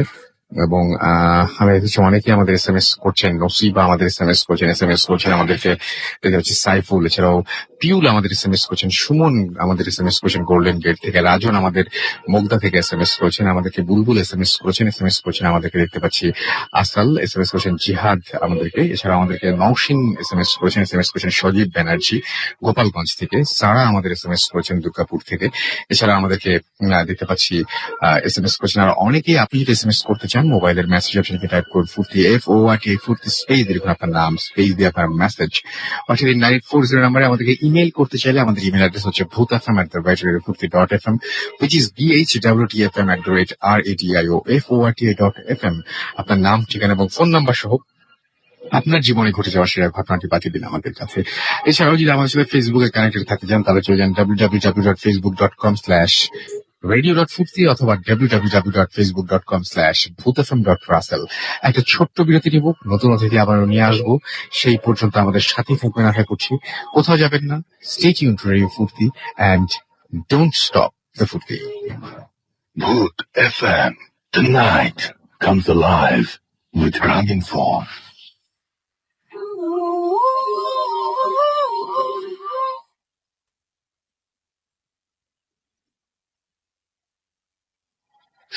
সবসময় রেডিও ফুর্তি, আমি রাসেল আছি, সাথে আমার সাথে রয়েছে মাসুম এবং আজকের অতিথিরা। এবং আরো একটা ঘটনা আমি যেটা বলছিলাম যে আমি পড়ে ফেলতে চাই, আচ্ছা পড়েই ফেলি। ঘটনাটা অন্যরকম, আমি অনেক দ্বিধাদ্বন্দ্বে ছিলাম যে পড়বো কিনা। খারাপ লাগলে আপনারা বলবেন যে খারাপ লেগেছে, ভালো লাগলে অবশ্যই বলবেন। ঘটনাটা আমাদেরই একজন লিসেনার, তিনি অনেক দূর থেকে অর্থাৎ ইটালি থেকে পাঠিয়েছেন। সো আমি পড়ছি ঘটনাটা, লিখছেন যেভাবে সেভাবে পড়ি। হাই রাসেল ভাই, জিজ্ঞেস করবো না কেমন আছেন, জানি আপনি সবসময় ভালোর দলে। আমি রুবেল ইটালি থেকে লিখছি। আমি ভূত এফএমের প্রতি এপিসোডই শুনি, অনেক ভালো লাগে। অনেকদিন ধরে ভাবছি আমার সাথে ঘটে যাওয়া কিছু ঘটনা লেখার জন্য, কিন্তু সময় পাই না বলে লিখতে পারি না। এই ঘটনাটা আমার ফ্রেন্ডের ওয়াইফের সাথে ঘটে। আমি তাদের নাম উল্লেখ করছি না, আমি আমার ফ্রেন্ডের ভাষায় বলি। 2012 আমি ফেসবুকে একটি মেয়ের সাথে আমার পরিচয় হয়। যারা ফেসবুক ইউজার তারা একটু মনোযোগ দিয়ে শুনবেন। এবং অনেকদিন ওর সাথে কথা হয় আমার। তারপর 2013-তে আমি বাংলাদেশে যাই, গিয়ে কাউকে না বলে বিয়ে করে ফেলি। 2 মাস থাকার পর আমি ইতালিতে ব্যাক করি। ইতালি আসার পর ওর সাথে আমার সবসময় স্কাইপে কথা হয় এবং হঠাৎ করে ও আমাকে একদিন বলছে ও নাকি একটি স্বপ্ন প্রতিদিন দেখে।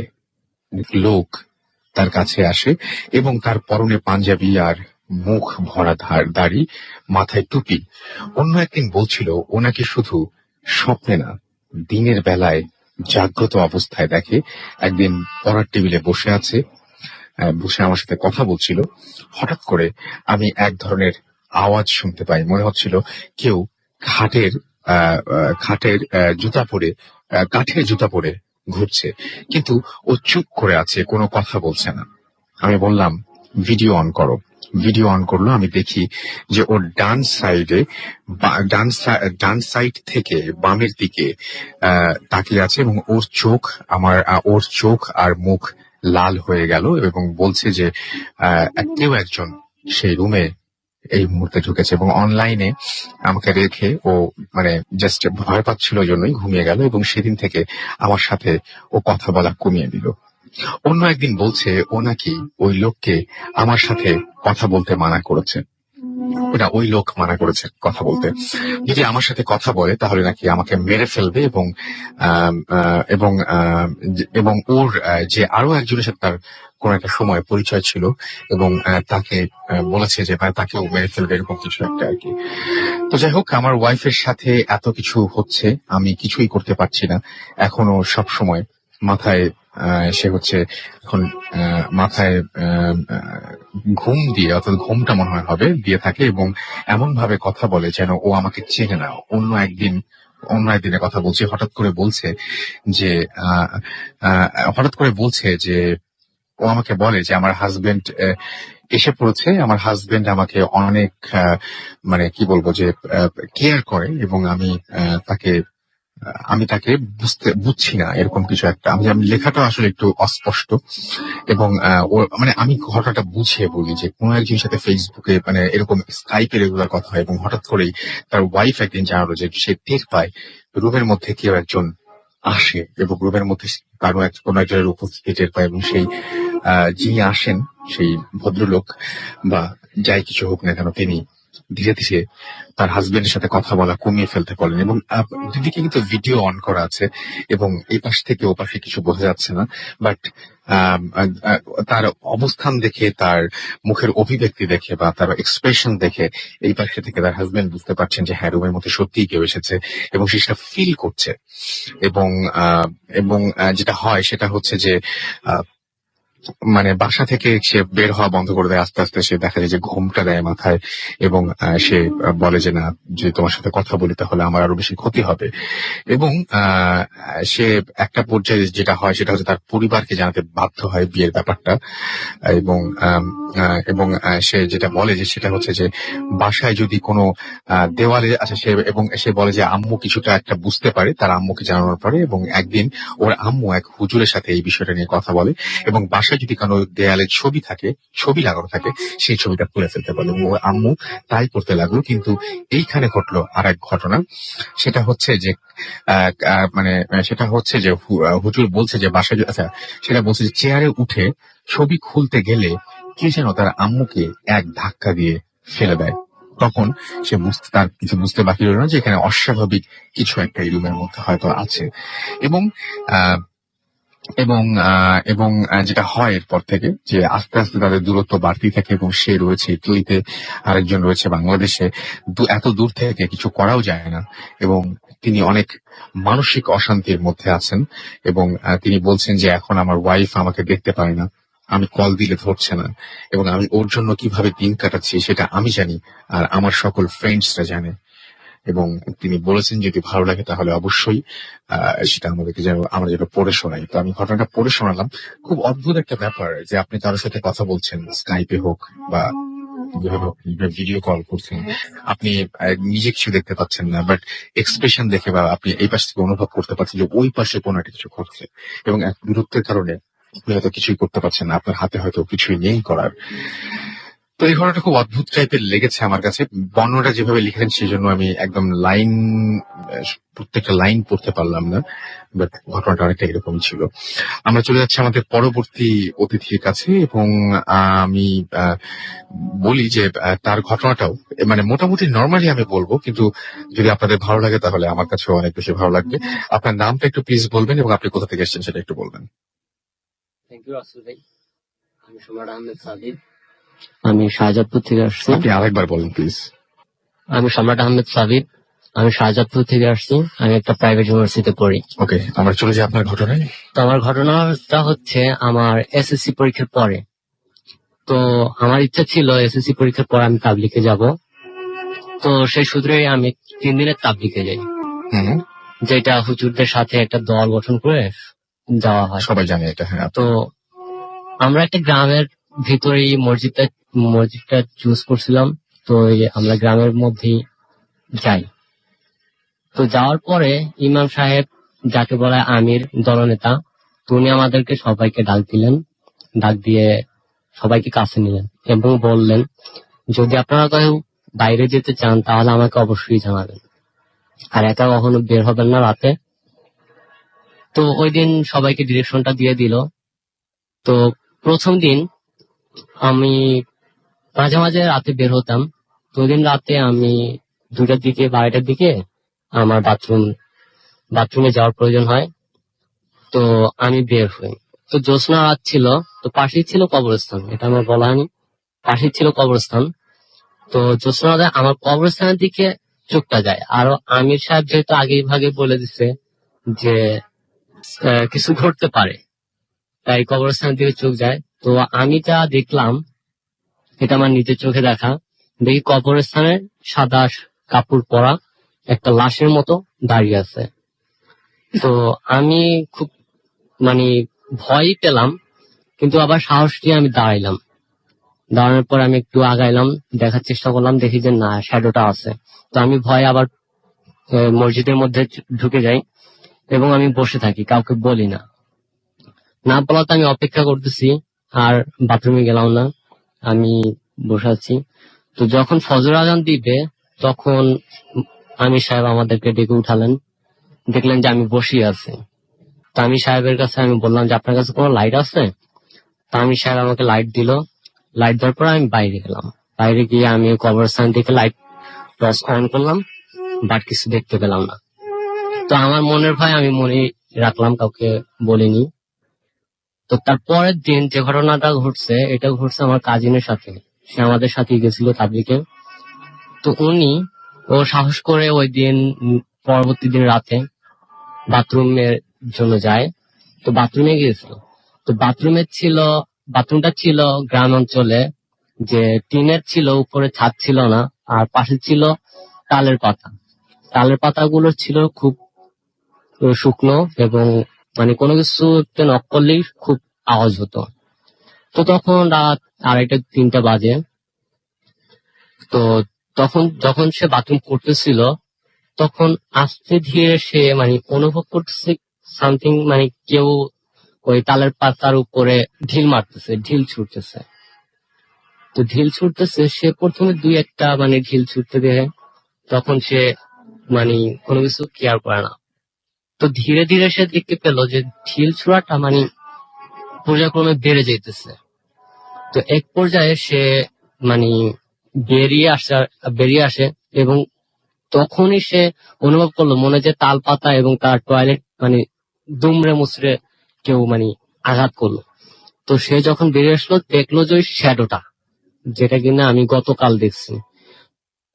তো সে দেখে চিৎকার দিয়ে দৌড়ে এসে মসজিদের মধ্যে ঢুকে এবং সে সেন্সলেস হয়ে পড়ে যায়। তো আমাদের উপরই এসে পড়ে, আমরা ঘুমিয়েছিলাম।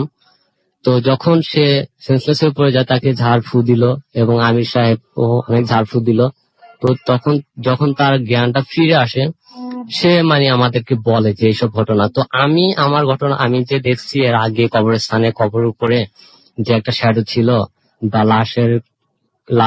লাশের মতো ছিল, তো এটা আমি বলিনি। তো পরে আমি যখন বললাম তখন দেখলাম যে ওই আমার কাজিনের সাথে এবং আমার সাথে প্রায় সেম মানে শ্যাডোটা আমরা দুইজনই দেখছি।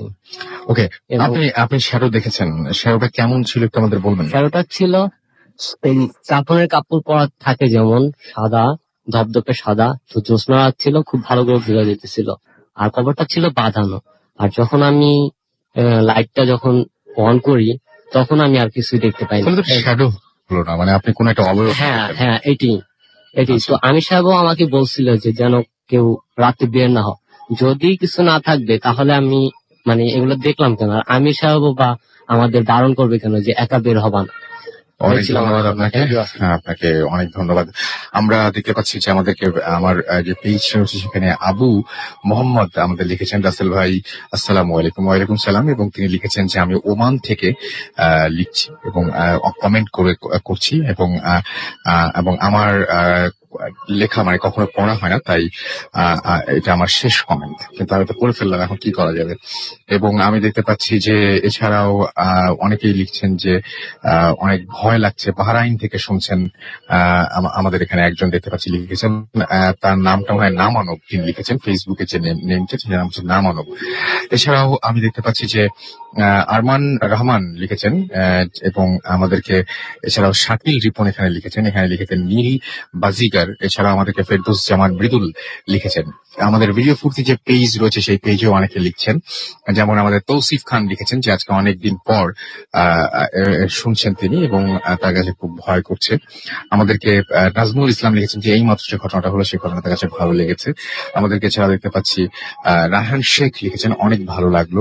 আনিকা তাসনিম জেবা মিথিলা আমাদের লিখেছেন যে ভালো লাগেনি তার কাছে অতটা যে ঘটনাটা হলো এখন।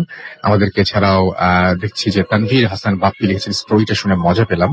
আমাদেরকে এছাড়াও দেখতে পাচ্ছি আরো অনেকে এখানে কিন্তু কমেন্ট করছেন এবং আমি দেখতে পাচ্ছি যে আমাদেরকে হাফিজ আহমেদ অভিক আমাদেরকে এসএমএস এখানে কমেন্ট করেছেন এবং আমাদেরকে দেখতে পাচ্ছি যে ফারিহা জান্নাত আমাদেরকে এছাড়া এখানে কমেন্ট করেছেন এবং অনেকেই কমেন্ট করেছেন, আপনি দেখতে পারেন সেগুলো যে, এবং সেখানে গিয়ে আপনি আপনার মতামত জানাতে পারেন। আমরা একটা ছোট্ট বিরতি আমাদের আরো একবার নিতে হচ্ছে এবং বিরতির পরে আমরা আবারও ফিরে আসবো আরো একটা ঘটনা নিয়ে এবং আশা করছি যে সেই পর্যন্ত আপনারা আমাদের সঙ্গেই থাকবেন, কোথাও যাবেন না। এবং যে ঘটনাটা লাস্টে যে ঘটনা থাকবে সেটা আবারও আমরা চাচ্ছি যে আলিফের কাছে আরো একটা ঘটনা রয়েছে, সেই ঘটনা দিয়ে আমরা আজকে হয়তো আরো কিছু ঘটনা থেকে শোনাবো এবং তারপরে শেষ করবো। সুতরাং আমাদের সঙ্গে থাকুন, কোথাও যাবেন না।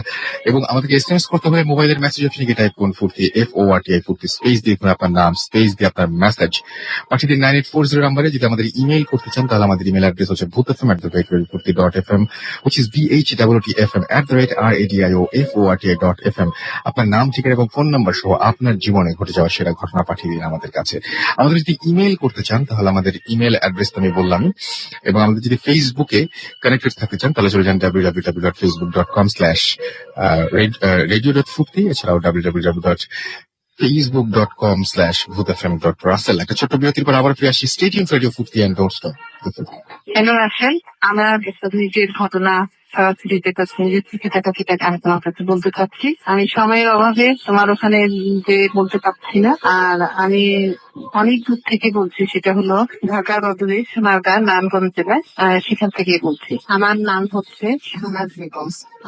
আমি নিজের এই ঘটনাটা নিজের চোখে দেখা আমার। আমি একদিন রাতে একা একটা রুমে ঘুমিয়েছিলাম, তখন রাত হলো 2:30 থেকে 3টা এরকম হবে। তো রাতের বেলা মশারি টানিয়ে আমি চারদিক মানে আটকে শুয়েছিলাম। শুয়ে থাকার পরে তখন অনেক রাতে তখন আমাকে কে যেন মানে খাটের নিচ থেকে মানে এমন ভাবে শরীরটাকে ধাক্কা দিচ্ছে, খাটের উপরে প্রথমে ছিল হাতবন্ধ বিছানা, তারপরে জাজিং, তারপরে তুষু, এত নিচ থেকে আমাকে যে ধাক্কা দিচ্ছে তখন আমি বুঝে উঠতে পারিনি। তারপর আমি যখন এপাশ থেকে ওপাশে গেলাম তখন ওপাশে ছিলাম, ও মানে এক সাইড থেকে আরেক সাইডে কাত হয়েছিলাম, তখন থেকে পিছন থেকে আমার পিঠের মধ্যে আবার ধাক্কা দিচ্ছে। তারপরে তখন নাকি ওই পাশ থেকে আবার আরেক দিকে হলাম, তখনও দেখি যে একই অবস্থা। তারপরে আমি সোজা হয়েছিল। তারপরে আমি বললাম যে কে আমার সাথে এরকম করে, আমি একটু দেখতে চাই। তখন এই কথা বলার সাথে সাথে আমি দেখলাম যে আমার ঘরের দরজার সামনে এমন সুন্দর এক ছেলে মানে দাঁড়িয়ে আছে, তার চোখ দুটো মানে এত সুন্দর, মানে আমি এটা নিজে ব্যাখ্যা করতে পারবো না। হ্যাঁ, তো যখন নাকি দাঁড়িয়েছিল তখন সে একটা লুঙ্গি পরা ছিল, আর গায়ে একটা অ্যাশ কালারের জোড়া একটা শার্ট পরা ছিল। অনেক সুন্দর সে দেখতে। তখন এটা দেখে আমি মশারির ভিতর থেকে বের হয়ে আমার বালিশটা নিয়ে প্রথমে লাইট জ্বালালাম ঘরে, লাইটটা জ্বালিয়ে এই ঠাস করে বয়ে গেছি। বয়ে যাওয়ার পরে যখন লাইটটা জ্বালানো হলো তখন দেখি যে ওই লোকটা নেই। তখন আমি এক দৌড় দিয়ে ওই দরজা দিয়ে চলে আমার আম্মার রুমে এসে ঘুমালাম। তখন আমার আম্মাকে বললাম যে এই ঘটনা, আমার আম্মার মাঝখানে শুয়ে উপস্থিত আছে। তখন আম্মা বললো চুপ থাক, ঘুমাস এখন। তারপরে আমি শুয়ে রইলাম, চুপ করে দিলাম। কিছুক্ষণ পরে আমার আম্মার কোমরের মধ্যে গামছা যেমন মনে একটা ঢিল মারলে যেরকম হয়, ঠিক সেরকমই তার পিঠের মধ্যে একটা মারলো, ঢিল মারলো। মনে হলো যেন তাকে একটা মানে জোরে পা দিয়ে একটা লাথি মারলো এরকম। তো এটা করে আমার আম্মা অনুভব করে বললো কে এরকম করলো। তখন আর কিছু বললো না। তারপরে সকালবেলা হলো পরে আমার শরীর এত খারাপ হয়ে গেলো, তখন আমি আমার বড় বোনকে বললাম, সবাইকে বললাম। ঘরে তেমন কেউ লোক ছিল না, আমরা 3 জন লোক ছিলাম শুধু। আর ফ্ল্যাটটা আমাদের বড়ই ছিল, 4টা রুম, কিন্তু পুরো ফ্ল্যাটটা ছিল একেবারে অন্ধকারাচ্ছন্ন, একটা ডিম লাইটও জ্বালানো ছিল না। তারপরে এই পরের দিন আমার বড় বোন আসছে আমাদের বাসায়, আসার পরে তাকে বললাম, বলার পরে আমার বড় বোন বললো কি ঠিক আছে, তুই সেই রুমে এটা দেখেছিস, আমি ওই জন্য একটু রেস্ট নিই। বিকেল বেলা তখন দেখি আমার কিছু হয় নাকি। তখন এটা বলার সাথে সাথে উনি যে সময় পরে ঘুমাই সেখানে হালকা তার চোখটা লেগে আসছে। তখন দেখে কি তার পা ধরে জানি কি জানি টান দিই। টান দেওয়ার পরে তখন আমার বোন আমাকে চিৎকার করে ডাক দিল। ডাক দিয়ে বললো যে এই এদিকে সেদিকে আস। আমি দেখলাম আমার পা ধরে জানি কি টান দিল, মাথাটার সামনে দিয়ে একটা মাথার মতো চলে গেল এরকম বললো। তখন ওই রুমকে, যে রুমটা নাকি আমি শুয়েছিলাম রাতে, সেই রুমে। তারপর এটা দেখার পরে আমার শুনতে মানে অনেক খারাপ হয়ে গেল। তারপর আমাদের বাসায় এক ইমাম সাহেব ভালো থাকতেন, তখন তাকে ডেকে বললাম। বলার পরে ইমাম সাহেব বললো কি হ্যাঁ, এখানে আমাকে আরেকজনে বলছিল, আমি যেটাকে কর্ণপাত করলাম না। তো ইমাম সাহেব আমাকে একটা কাজ করা দিলেন আর পানি করা দিলেন, বললো এই পানিটা সন্ধ্যা আর সকালে পুরো ঘরে ধুতে বলি, আর কাজ করে আমার গলায় দিয়ে দিল। এই হলো আমার ঘটনা। তবে আমার সাথে আমার কাছে আরো কিছু ঘটনা আছে, সেগুলো আমি পরে বলবো আপনাকে। Bhoot FM. The night comes alive with Graminphone.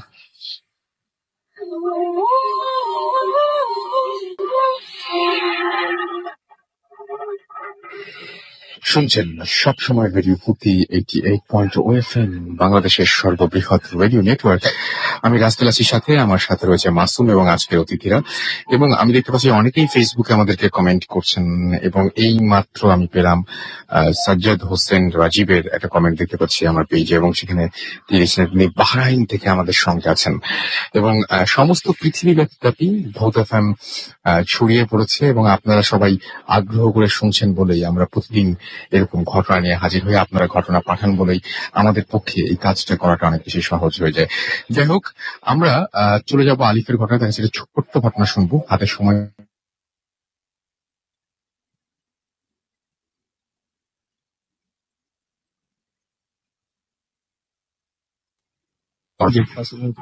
তো কয়েকদিন ধরে তার সাথে খুব ডিফারেন্ট সমস্যা হচ্ছে। আমি লাস্টবার এসেছিলাম যখন ভূত এফএমে, তখন রাসেল ভাই সময়ের কারণে আমি এই জিনিসটা আপনাকে শেয়ার করতে পারিনি, তো সেটা আজকে শেয়ার করছি। তো উনি ওনার বাসায় যেখানে, সেই বাসার মানে 3 তলা বাড়ি, নিচতলায় এসে থাকেন। তো নিচতলায় যখন এটা প্রায় 6-7 মাস আগের থেকে এই ঘটনাটা শুরু হয় আর কি। তো নিচতলায় থাকেন, তার বাসা হচ্ছে রায়ের বাজার ঢালে। তো নিচতলায় বাড়িতে এসে একদিন রাতের বেলা তার ঘুম ভাঙে হচ্ছে বিকট চিৎকারে। বিকট চিৎকারটা এরকম হয় যে তার জানালার গ্লাস গুলা চুরমার হয়ে যায়, ভেঙে চুরমার হয়ে যায়। জিনিসটা খুবই ডিফারেন্ট। সেই বাসায় মানে ওই ফ্ল্যাটে সে একা থাকে, তো ভেঙে যায় এবং সে তার সাথে সাথে ওই শব্দে ঘুম ভাঙে। কে মানে ঢিলা মারলো তার গ্লাসের মধ্যে। দেখলো যে আশেপাশে যেই জায়গাটা থেকে মানে চিন্তা করা যায় যে কেউ ঢিলা মারতে পারবে, তো যে গ্লাসটা ভাঙলো সেই গ্লাসটা ঢিলা মারার মতো অবস্থায় নাই, পেছনে একটা খালি জায়গা, পুরো ডোবার মতো। তো সেই জিনিসটা মানে আর বেশি কিছু চিন্তা না করে ঘুমিয়ে পড়ে। তো ফজরের আজান কিছুক্ষণ পরে দেয় এবং সে খুব নামাজি একজন মানুষ। তো ফজরের আজান যখন দিবে সে মানে বাথরুমে গেলেন অজু করতে, অজু করে সে রুমে আসলো, মাথার চুল আঁচড়ালো, মাথায় টুপি পরতে পরতে সে তার হঠাৎ করে তার আহ খাটের উপরে তার নজর যায় এবং খাটের পাশে ঠিক কোনায় একটা মানুষ দাঁড়িয়ে আছে উল্টো হয়ে। তো তার কাছে জিনিসটা খুব মানে খুব ভয় লাগে, যে মানে ওই মুহূর্তে সে কি করবে না করে এক দৌড়ে সে রুম থেকে বেরিয়ে পড়ে। রুম থেকে বেরিয়ে পড়ে সে তার পাশে যে বিল্ডিং এ তার যে বন্ধু আছে তারা প্রতিদিন একসাথে ফজরের নামাজ পড়তে যায়। তো বন্ধুকে গিয়ে জিজ্ঞেস করলো যে দোস্ত এরকম কি কখনো ঘটতে পারে, আমার রুমের মধ্যে আমি এরকম দেখলাম, তুই কি আমার সাথে একটু আসবি? তো সে তার বন্ধুকে নিয়ে তার রুমে যায়। অলরেডি আজান দিয়ে দিয়েছে রাসেল ভাই, ফজরের আজান পড়ে গেছে। তো তার রুমে যায়, রুমে যাওয়ার পরে তার বন্ধুকে দেখায়। তো বন্ধুকে রুমে যা দেখানোর পরে দেখা যায় কেউ নাই রুমের ভেতরে, একটা মানুষ নেই। তো ওর বন্ধু বলে কি দেখছিস? বলে যে আমি দেখলাম এই যে আমার খাটের পাশে একজন লোক দাঁড়িয়ে আছে উল্টো হয়ে, এবং তার পরনে রাসেল ভাই কোনো কাপড় ছিল না। তো বন্ধুকে বলে যে তুই এটা হয়তোবা ভুলে কিছু দেখছিস, তুই এক চল আর আজান দিয়ে দিচ্ছে, নামাজ পড়তে যাই। একটু পরে নামাজ পড়তে গেলে মানে ফজরের ওই সময়টায় মানে খুব তাড়াতাড়ি যেতে হয় আর কি, ওই যে নইলে আমাদের ওই আরো কয়েকজন মিলে একসাথে নামাজ পড়ে আর কি। তো আমার আগে আগে চলে যাই, চল এটা কোনো টেনশন করিস না, এটা কিছুই না। তো মসজিদে যায়, মসজিদে নামাজ পড়ার সুন্নত নামাজ পড়ার একটা ফাঁকে সে দেখে পেছনে একটা লোক এসে দাঁড়ায়। তো তার এতটা খেয়াল করে নাই সে। তো খেয়াল না করবার কারণে সে চুপচাপ বসে থাকে এবং তসবিহ করতে থাকে। হঠাৎ করে সে ওই লোকটার দিকে আবারও তার চোখ যায়, কারণ লোকটার ঢোকার সময় যে মাথার মুভমেন্টটা ছিল তার কাছে খুব অ্যাবনর্মাল লাগে। মাথাটা যেন কিরকম ঘুরে ঘুরে সে মানে মসজিদের ভেতরে ঢোকে। সে চুপচাপ লোকটাকে পরে আর খেয়াল করে নাই। তো নামাজ যখন শেষ হয়, ফরজ নামাজ শেষ হওয়ার পরে দেখে যে মসজিদের ভেতর থেকে যে মাটি খুঁড়ছে, মসজিদের ভেতরেই মাটি খুঁড়ছে। তো এইটা সে তার বন্ধুকে পাশাপাশি ডাক দিয়ে দেখায়, পাশাপাশি একসাথে নামাজ পড়ছিল, এই দেখ দেখ দেখ। তো যখন বন্ধু দেখে যে ওখানে কেউ নাই, তো ইমাম সাহেবের কাছে তিনি যান। ইমাম সাহেবকে বলেন যে আমি মসজিদের ভিতরে এরকম একটা জিনিস দেখলাম, এখন তো সব নর্মাল, সবকিছুই নর্মাল, আমার সাথে এখন যাচ্ছে সবই নর্মাল, কাউকে কোনো কিছু শেয়ার করতে গেলে সেটা নর্মাল হয়ে যাচ্ছে। আমি একটু আগে আমার বাসার মধ্যে এরকম ঝামেলা দেখলাম, এখন মসজিদ আসার পর এটা দেখলাম। বলে যে এটা কিছু না, তুমি এটা বেশি আমলে নিও না, তুমি তোমার মতোই থাকো, তোমার কিছু হবে না। তো সে বাসায় চলে আসে এবং ওই দিনের মতো তার রীতির মতো সব কাজ শেষ করে রাতের বেলা বাসায় ফেরে। তো রাতের বেলা বাসায় ফেরে সে কাজ করে আজিমপুরের পাশে পুরোনো পল্টন, ওই জায়গাটা পল্টন নাম আর কি, নতুন পল্টন সরি, ওই জায়গা আজিমপুরের পিছনে ইরানিয়ান কবরস্থানটার সাথে ওই রাস্তাটা দিয়ে সে আসতেছে। তো রাত 1:30 বাজে। তো ওই দেয়ালটা রিসেন্টলি আপনার ভেঙে ফেলছিল নতুন করে তুলবার জন্য, ওই সাইডটার দেয়ালটা। তো যেহেতু কবর দেখাই যাচ্ছে, সে কি করলো তার বাবা মার কবরটা জিয়ারত করতে যায় 1:30টার দিকে। তো জিয়ারত করতে যাওয়ার পরে কবরের সামনে যখন চলে যায়, কবরের সামনে যখন পশ্চিম দিক দাঁড়িয়ে সে নর্মালি মুনাজাত করতে থাকে আর কি। এমন সময় তার পাশে একজনকে সে ফিল করে, সে তখন চিন্তা করতে থাকে আমার বন্ধু তো আমার সাথে এখানে আসার কথা না। তো সে মুনাজাত কমপ্লিট করে জাস্ট পাশে তাকায়, দেখে যে একজন লোক তার পাশে দাঁড়িয়ে আছে। তো সে কিছু না বলে লোকটার পাশ কাটিয়ে যায়। তো লোকটা পাশ কাটে যাবে কি, মাঝখান দিয়ে মনে হচ্ছে সে পুরো জায়গাটা নিয়ে আছে এবং লোকটার মাঝখান দিয়ে সে ভেদ করে গেল। তো আজকে ওই দিন থেকে ফজরের সময় থেকে শুরু করে এই পর্যন্ত যে ঘটনাগুলো ঘটলো একদিনই, তো সেই তার কাছে খুবই অ্যাবনর্মাল লাগতে থাকে।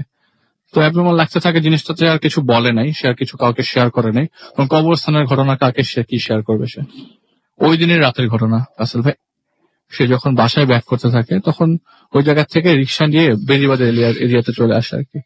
তো মোহাম্মদপুর যে ঢালটা, রায়বাজারের সাইডটা দিয়ে মোহাম্মদপুরের ঢালটা, ওই জায়গা থেকে নামবে বেরিবাদ থেকে, এমন সময় আপনার একটা লোক তার পাশে, ঠিক একই লোকটা যে লোকটা তার পাশে দাঁড়িয়ে ছিল কবরস্থানে, সেই লোকটা তার সামনে আসে এবং বলে যে তুই কই যাস? তো সে বলে যে আমি আপনাকে কোশ্চেনের আনসার কেন দেবো, আপনাকে একটু আগে আমি কবরস্থানে পাইলাম। তো তার মনে মনে কথা যে আমি কেন ওর সাথে কথা বলতেছি, একটু আগে যে জিনিসগুলো ফিল করতেছে সেগুলো আমার কাছে রিয়েল মনে হয়নি, তাহলে আমি কেন কথা বলতেছি? সে অ্যাভয়েড করতে যায় আর সামনাসামনি তার কাছে চলে আসে, অ্যাভয়েড করতে যায় সামনাসামনি চলে আসে। তো ওই মুহূর্তে ইমাম সাহেব একটা কথা বলেছিলেন যে আয়াতুল কুরসি পরে ডান পা যদি একটু ঝাড়া দেওয়া যায় জিনিসটা থেকে মুক্তি পাওয়া যাবে। তো সে ওই জিনিসটা ফলো করে এবং কোনো লাভ হয়নি। একদম বাসা পর্যন্ত তার সামনাসামনি এই জিনিসটা আসতে থাকে, বারবার আসতে থাকে।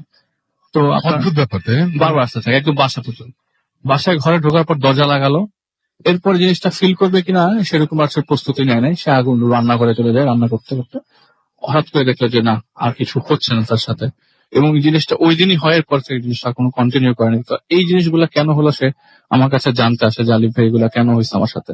আমি কিন্তু রাসেল কোনো অ্যান্সার দিতে পারিনি আসলে। হ্যাঁ, একটা দেওয়ার মতো কোনো কারণও নাই, এবং সবচেয়ে বড় কথা যে একটা জিনিস যদি অনবরত আপনার সামনে আসে যেটা আপনি অ্যাভয়েড করতে চাচ্ছেন, এবং প্রতিনিয়ত যদি সেটা এবং আপনার এটা সামনে যে চলে অনেক আসে, আগের ঘটনা রাসেল ভাই তাও না, খুব রিসেন্ট ঘটনা। খুবই সম্প্রতি, 3-4 মাস আগে। হ্যাঁ, একটা মানে খুবই রিসেন্ট একটা ঘটনা, এবং সত্যি কথা বলতে চাই, এরকম একটা জিনিস যে জিনিসটা আপনি চাচ্ছেন না সেটা যদি বারবার আপনার সাথে ঘটে থাকে, এবং এটা খুব অদ্ভুত যে বারবার সামনে চলে আসছিল, মানে একদম সত্যি কথা, মানে যেটা সেটা হচ্ছে যে আপনার অনাকাঙ্ক্ষিত কিছু একটা জিনিস সেটা আপনার বারবার সামনে চলে আসে। সেটা খুব অদ্ভুত একটা ব্যাপার এবং অনেক ভয়ঙ্কর একটা ব্যাপার, যে ফিল করেন, যিনি ফেস করেন তিনি শুধুমাত্র ফিল করতে পারেন যে ব্যাপারটা কি।